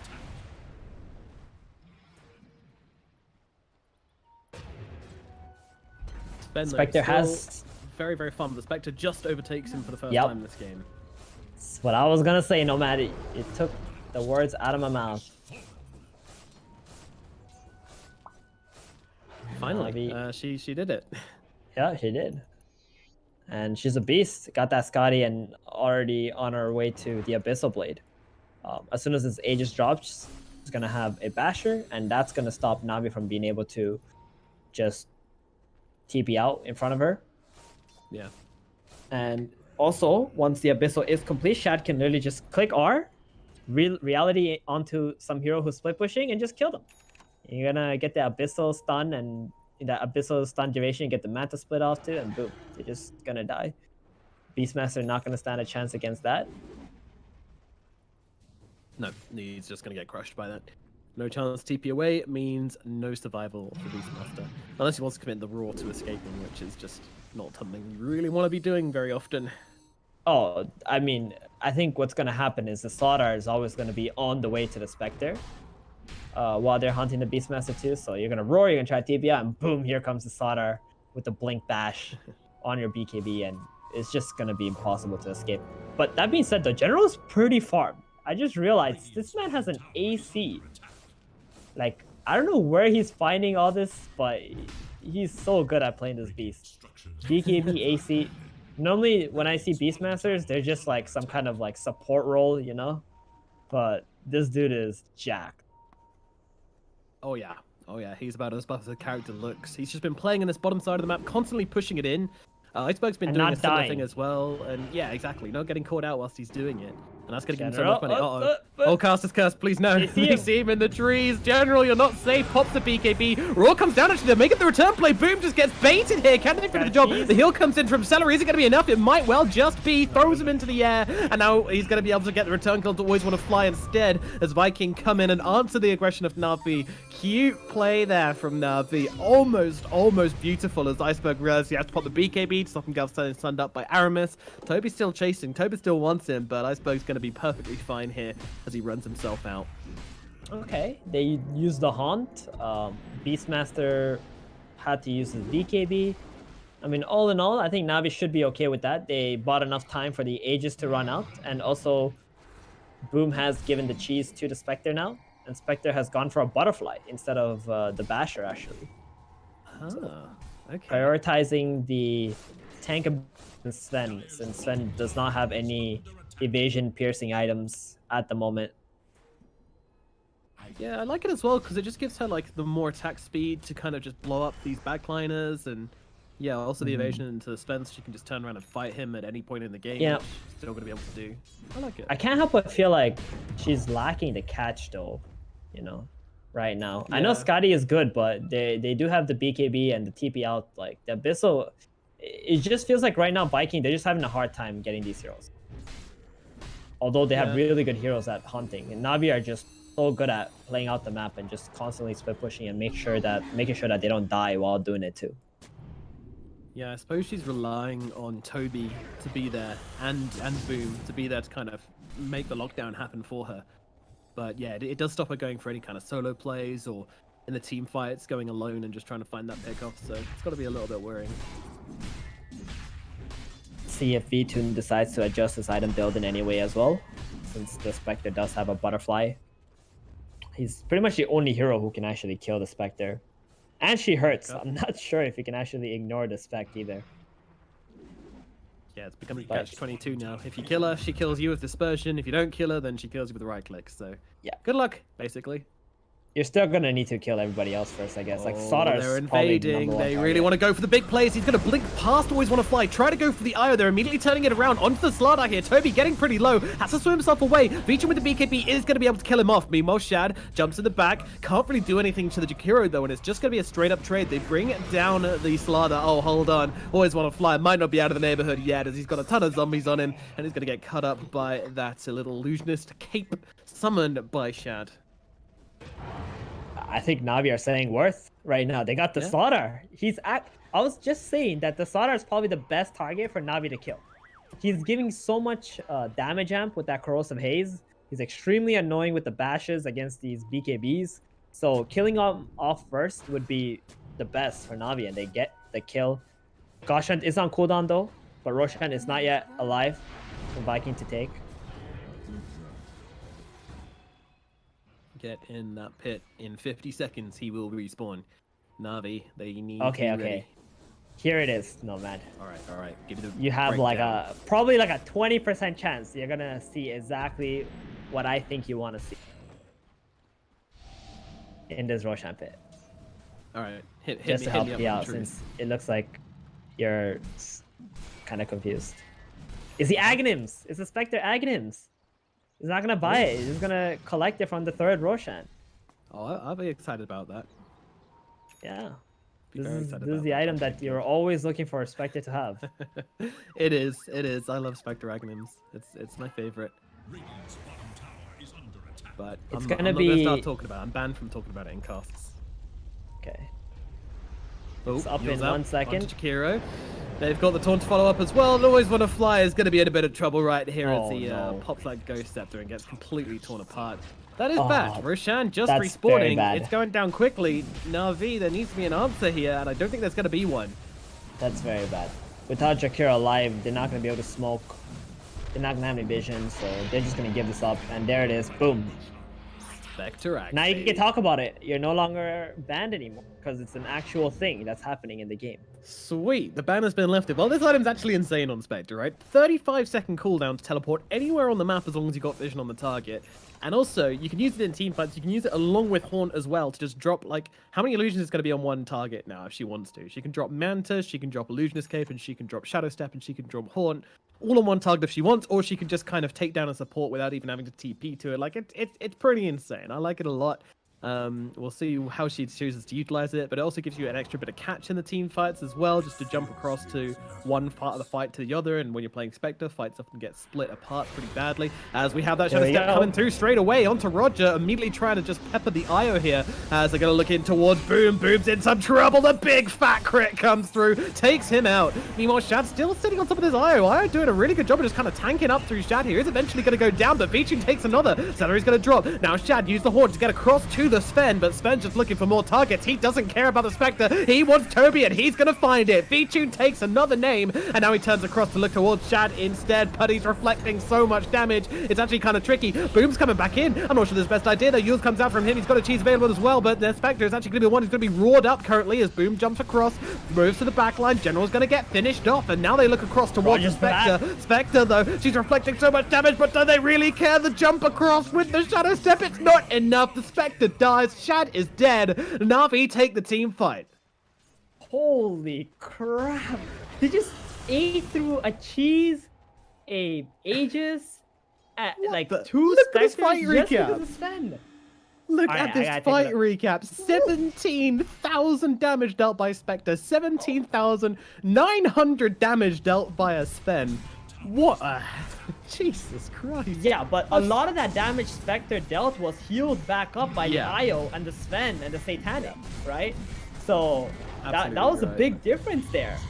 Holy smokes, that Sven just annihilated the Void. the Oh, Slaughter. Void Spirit needs some help here. The buyback comes in. Shad's coming back into the engagement as he immediately jumps across to the front lines, trying to bring down that Sven, but he's gone. He is out of here. The relocate back to the base. Roger's probably going to give his life for this one. Meanwhile, Always Wanna Fly is going to get killed off, but that's not exactly headline news. Dead for IO, 100, that's though. a dieback from IO, though. Oh, that is not They can't good. afford for Roger to be dead. 100 seconds. Without Roger, Vitun cannot really accomplish a whole lot in these fights. He's so reliant on this attack speed and the healing from the IO. He is. Okay, he's got to do something creative. He's got to surprise Vikings, right? Like, you got to get a Gaussian Silver Edge, go from the back, try to get a stun onto the Slaughter or something, get him killed off right away. Because if they take a head-on fight, I think Viking are going to have great positioning for this. They are pulling some creeps around, though, right now. Yeah, Iceberg is okay. looking They're for cutting a creep waves. wave. Oh, this is so good. Okay, this will buy a little bit of time. There's still Left one the more wave range mid. creep. Okay, we get It's okay. There's still another wave mid, though, right now. Oh, okay. Yeah, sorry, pinging Iceberg saying, guys, this guy's here. He's being annoying, but I mean, I think TPing back for it is kind of a mistake. I mean, they've got 2 heroes dead. They're taking a long time to push up this high ground with his creep wave still alive. Yeah, Boom is not there either. Kind of just a 3v3 right now. They get the repair kit. It looks like they're just gonna back off. Pretty early usage of the glyph as well. That might have been a mistake, I think, from Na'Vi. From Na'Vi or from Viking? From Na'Vi. Na'Vi clicked the glyph on this tier 3 tower that was repaired. Oh, okay. Okay. It bought enough time. Like, IO's alive now. 15 seconds. They don't lose anything. And I think Na'Vi now are in a great position because there isn't a single hero on Viking who have a buyback now.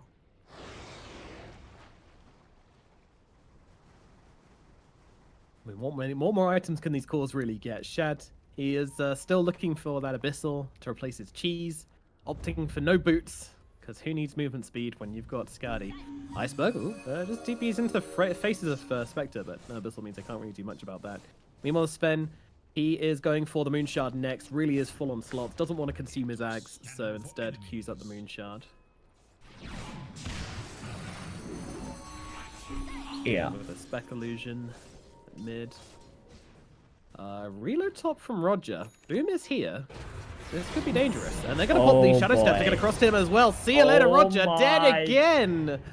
Oh, no. Oh, Roger, what have you done, sir?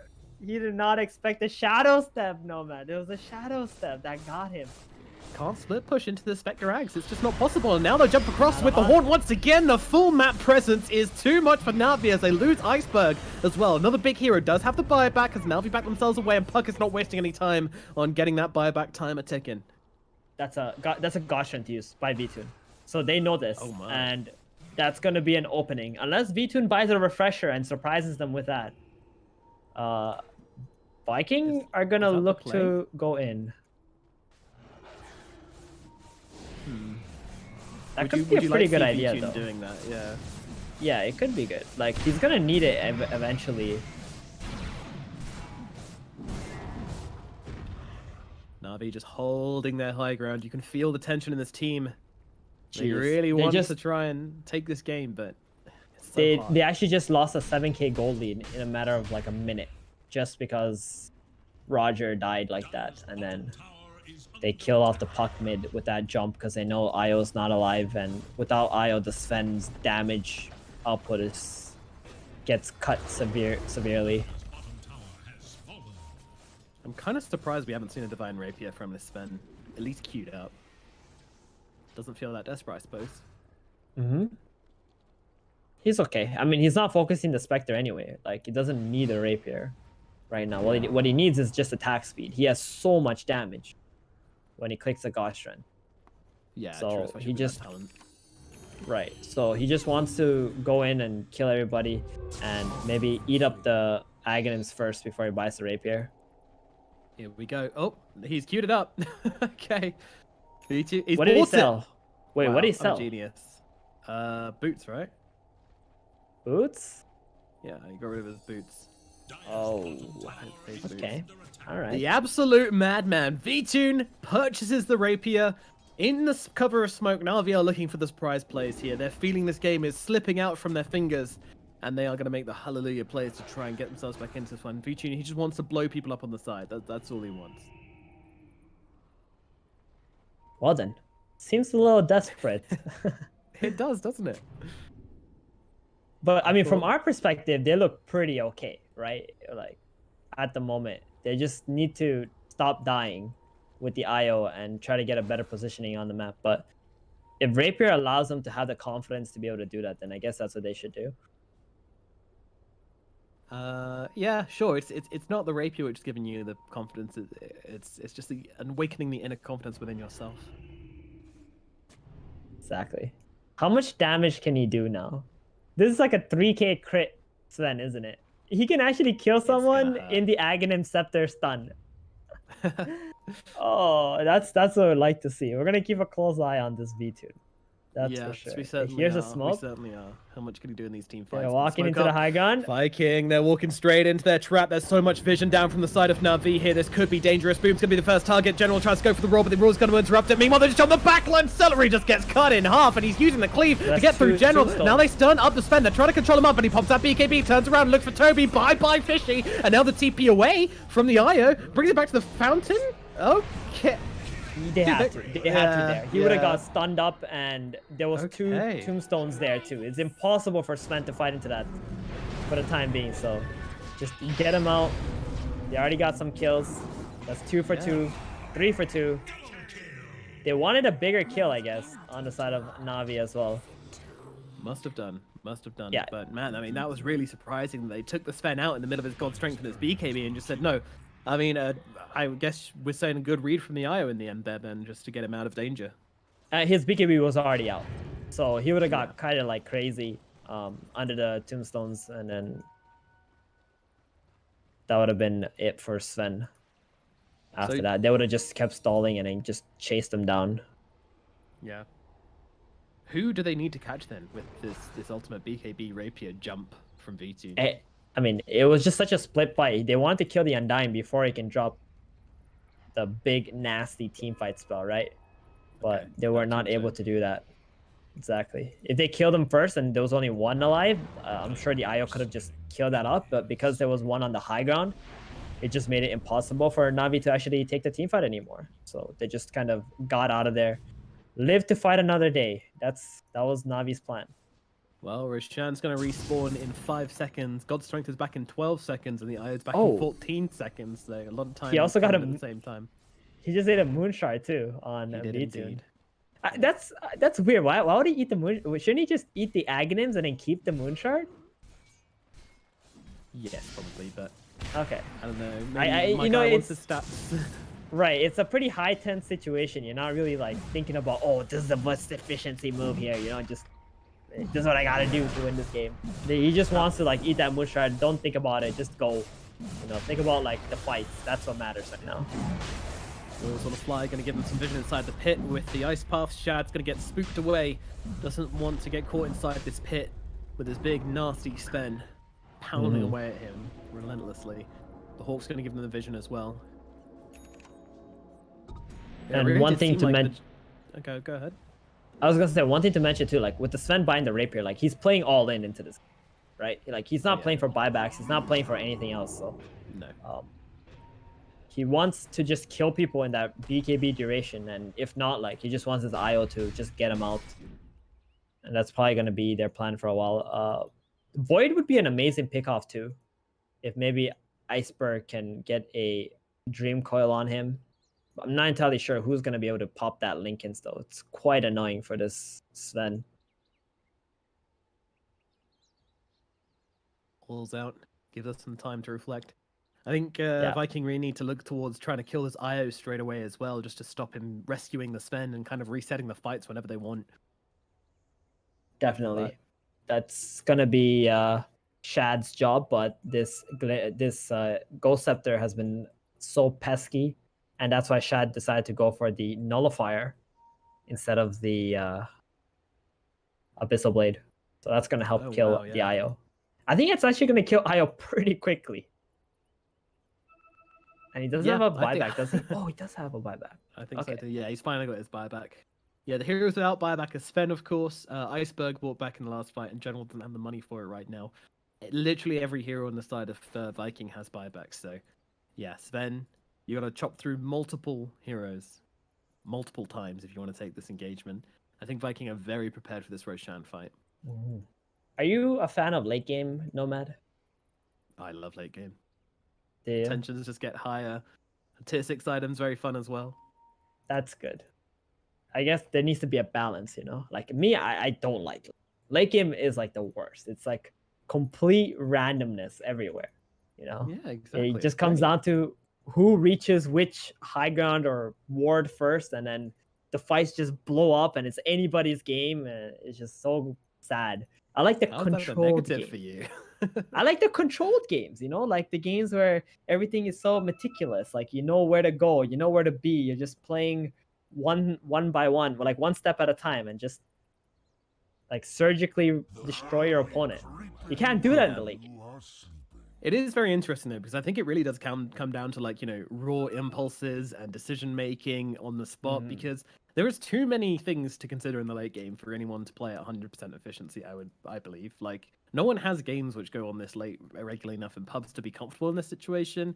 The items at tier 6, if we get there, is also a complete X factor, which again, people just don't have enough experience playing with them to really like kind of, you know what it does. Obviously they know inside out what it does, but having the feel to get those kind of reactions, like you see from all the items throughout the rest of the game, completely different. So I think it's an interesting point to raise and for sure relevant.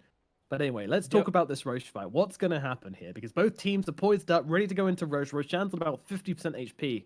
Who's going to make the commitment, or is anyone going to make the commitment? There's couriers and birds flying around, and you know, both teams on some high grounds. It's just going to come down to who's going to snap first, who's going to go into that pit first. I think whoever does go into the pit is going to be at a bit of a disadvantage, because that means the supports of the other team are going to be exposed to be dumped on. that being said, though, I think Viking have the better opening. They have the Haunt, right, that can provide vision. Then they have the Tombstone that can also destroy these fights, because Sven does not want to sit there hitting a Tombstone the whole time either. So, but if somehow General can find himself a big roar onto the Slaughter, or Lina would be a pretty bad target because of the Aeon Disc. Probably the Undying. I guess that's the best target for them to kill before the first Tombstone even drops. Can't help the one that drops when you die, but if they can somehow find Celery first, that would be nice. Lag over. Okay, good. They're going to try and push in mid and then blink in with the Prince's Knife plus Raw combination from General. I mean, he's got so much knockdown in his pocket. Very, very scary hero. But of course, Slardar playing in the river. He's going to be having a good time in this engagement any way you look at it. And it's just like a amalgamation of units inside the pit currently. Everyone's sending everything they've got into that pit. Oh, are they giving up this rush? I mean, the angle... Okay, I guess they have the Slaughter... Oh, what the... Okay, that illusion just created the courier, and there goes the vision that Viking had inside the pit. There it is. But did he attack off Roche to kill the courier? No, cleaved. Illusion don't get cleaved. Oh, here's the next sacrifice, Undying's courier.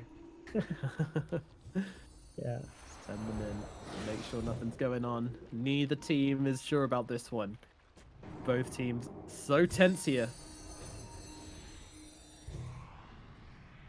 This is so nerve-wracking right now. Toby just Toby jumps makes in. the first movement into the pit. He goes. The Orb's going to see this going down. Shad wants to try and take it. Are they going to get there in time? V-Tune, his hand is being forced. What is the play here? Is Roshan slowly getting taken down? V-Tune, yeah, they pop down the Haunt. Oh no, the Shadow Step onto Roger. And now they jump in. Sven moves into the pit, takes down the Roshan. Everything's on the floor right now. Who's going to pick it up? Shad gets the Aegis. They take down Sven. Oh no, he dives into the pit and just gets absolutely shredded. Shad picks up just about everything. Rapier in hand. Let's go. Moving on to Always Want to Fly. Always Want to Fly gets taken out. There's no buyback on the Sven as the IO is going to drop as well. Oh my goodness. That's I mean, it. what happened to Sven? What happened to him? Where did he go? He picked up the refresher shard, and he didn't click BKB either. So he just got stunned up and died. If he got the Aegis, sure, that could have made some sense. I don't know, no trying matter. to make some sort of play here, trying to give the whole team a bit of juking here. They don't have the Unfortunately, rapier anymore. Yeah, this one is pretty much over, Yeah. I think. So- Viking. Oh my god. That fight, all V-Tune I think had to do was just kill the other heroes. I'm not even sure the Roshan even mattered, right? Like, if you're gonna win the fight, you're winning the fight because you're killing the supporting cast of Viking. Like, you gotta get those other guys. Like, even Toby would have been amazing if it got a stun on him and just killed him off right away. But yeah, going into that pit made him like a prime target. It's like, okay, here you go, guys. Let's just focus me. And maybe he was relying too much on Roger to get him out, but he just dies so quickly with that corrosive haze on top of him. Shad is so farmed, he's got a Radiant in his backpack, by the way, and a fresh BKB as well. That's so much money. Oh god, I always want to fly. Dares look at the side of Viking, and they'll poke out his eyes for doing so. Spend back in 5 seconds, but it's a measly little baby Sven. Nothing like the absolute unit Sven we saw earlier on. But he Can't still even does deal damage with though, the right? illusions. He can still kill some heroes. Yeah, he does. He has damage. He didn't doesn't really have the sell any of his damage true items. He only strike, sold though. his boots. So that's okay. Well, we'll see as they jump forward here. They're trying to tag down the Spectre. The biggest hero is the one they're going for right now, and she's getting pretty damn low. that Is she actually going rapier. to survive through this one? Hello? She's dropping. She's dropping. She's so low on HP. Can't get away from this one. Just trying to turn into front lines. The heals are coming in thick and fast. Pichu needs to finish the job. Jump across to the sideline. He claims back his rapier. Give it back. And now he looks for more. Who will he find? Boom. Running away on the sidelines. Iceberg's on top of him. Stancing him up. But Vichu's looking for other targets. I'm not sure why, though, because the Boom is one they want to try and grab down. Pretty tricky guy to kill as he keeps playing around with the puck. And Puck even picking it out, saying, guys, come on over. I've got some friends. Vichu, meanwhile, looking over to the side. Aramis is going to try and kite him out here as they're still playing with Boom. General and Iceberg both involved in this one. That stun talent on Dissimulate causing a lot of trouble for Iceberg and General as they continue chasing. Now the Sven arrives. The big boy is here. Yule's out from the Void Spirit again, though. He's continuing trying to make some space, but will eventually fall. Both buybacks on the Spectre and the Void. I guess you're right. Sven did have damage. Sorry for doubting you, bud. Holy smokes. I can't believe we're still in this game right now. That's insane. Vikings maybe a little overconfident. Spectre was not the one who had the Aegis, so they just so hard committed onto that spec. I mean, Btune, he understands his hero. Now he's got that rapier back, and the game is in a decent spot again for them. Like, it's as if nothing happened. The Sven didn't even buy back in the last fight. It's like nothing happened. It's like that Roshan didn't even exist. All they lost was mid-racks, but it's already irrelevant. 57 minutes into the game. Yeah, completely irrelevant. I got to question the Spectre eating the cheese before they took to the high. I mean, I guess she didn't have the slots for it, but still eating cheese for the mana. I think Spec had some time to run away, but you know, he really wanted to maybe man up a bit there. It was very hard. Right. I must say though, the big key factor in that last fight was Btune's refresher shard that he stole in the pit, because that refresher shard gave him a second BKB and allowed him to refresh his Stormhammer and jump on top of that Spectre who was trying to run away. Yeah, it was really nice from Btune. And then that also gave a free slot for him to pick up the rapier. It was really, really, really nice in the end, that refresher shard. Maybe some, 20 head, 10D chess going on here from Btune. I was like, I don't want this Aegis. Aegis is useless for me. I'm gonna steal that refresher shard and then I'm gonna die. They're gonna get overconfident. yeah, exactly. I'm sure that's the case. I'm sure it's not just late game craziness going on here. Looks like we are heading towards that 60-minute mark, people. Get those neutral items ready. What do you want to see for each of these heroes? I don't know. I'm still not familiar with all of the tier 5 neutral items. But there are plenty of good ones, that's for sure. I'm not sure what the Sven even wants. Maybe he wants the Desolator, the number 2. So it gets even more damage and has some minus armor. Can I Spec start playing for his 30 talent where he gets the Dreamcore Rapid Fire and Phase Shift attack and maybe look towards transitioning into a right clicker, or is I mean, his build isn't really a right clicker build. Oh no, always on the fly. Okay, alright. Okay. Oh, Spectre, she goes further, but the side of Navi are out. They are gone. They did use the Haunt though, so they're gonna probably not be looking for a team fight at the moment on the side of Viking. No, but Spectre is level 30 too. Oh wow. I don't think we noticed that earlier, but I saw like when she died last fight, she was level 30, so she has all her talents unlocked. That must be one of the most satisfying things in Dota, like unlocking all your talent. Depends on the hero. With some of them, I think it's very disappointing. You're kind of just like, oh well, great. I get some of the heroes just have very disappointing talents which you don't really care about at all. But yeah, no, Spectre's definitely not one of those. She loves her extra talent. I mean, this Haunt Illusion damage with Manta Illusionist Cape, Haunt, and Shadow Step is going to do a lot of work. And here we go. Tier 5 items coming up. We're going to start with some Woodland Striders for Roger. I think he's going to pass them across. Oh, he's actually pass them across to the Sven. That's so good for him. He's got movement speed now because he wanted to drop his boots, right? So that will allow him to have 6 slots. Crap. Yeah, it's like having... Right. So good. Because he was probably missing the spider legs. That's like actually every carry's like dream item. It's actually to have spider legs, not some, status assist or lifesteal or something in the super late game. It's just so you can drop your boots and have that mobility, be able to go through the fights. Pirate Hat Spectre, here we go. Get your OS frogs out, 150 people. attack speed. Jeez. Okay. All right. That's good. The bounce rune every Ballista 50 puck? seconds. I mean, that's what let us. Nah, he's not gonna keep that. He's gonna keep the Windless Shackle. He has so much HP with that, so. Probably one of the worst items, right? Well, when he gets the Dreamcore Rapid Fire, he's just gonna blast them out of his own coil if he does want to do that, which is gonna be kind of funny. I can see that being actually sick, but obviously has to get to level 30 first. Book of the Dead, probably the worst tier 5 item in my opinion, and 4-star found by the Beastmaster. I mean, out of all the heroes, Book of the Dead's probably pretty good on general. Yeah. Yeah, actually, I just realized. Beastmaster is like, oh, you don't have a Necrobook? Well, here you go. You better have one. That's how you play this hero, General. You need Necrobook. So the game is feeding him one instead. The split pushing with his Book of the Dead is going to be pretty annoying. If ever. But they have like the Spectre who's quite good at stopping it. Probably not the biggest deal. Shadow Step is really good at stopping the split push. Na'Vi have both boots though, which is kind of insane. They've given the Force boots to the Sven and the Woodland Striders to Roger, so both of these two are going to be... They're just so fast. But Roshan's up. They're doing Roshan, Viking. Hello? Na'Vi? Oh, they've got lost. They forgot about it. Yeah. They were controlling bottom side. I don't even know if this Rosh matters. Like, the refresher might be the biggest factor, the refresher shard. Lina has it with the Aghanim's, so she can actually do 1,800 pure damage. No, 2,000 pure damage. That might be scary. Okay, that might be really scary. Like, I'm not too worried about the Aegis or the Cheese. I think Na'Vi can pretty much deal with those, but the refresher shard, Lina might catch them by surprise. Well, both teams have a ballista, which they're not using just to finish up on the tier 5 items. Both teams have a ballista, which neither of them want to touch. And there's also a trident available on the side of Viking. So if the Spectre gets enough farm for that, I imagine she's going to build it. Because, I mean, that's just going to be ridiculous. Well, you give the trident to one of your teammates, I think. Right? You can do that. No one else could afford it, though.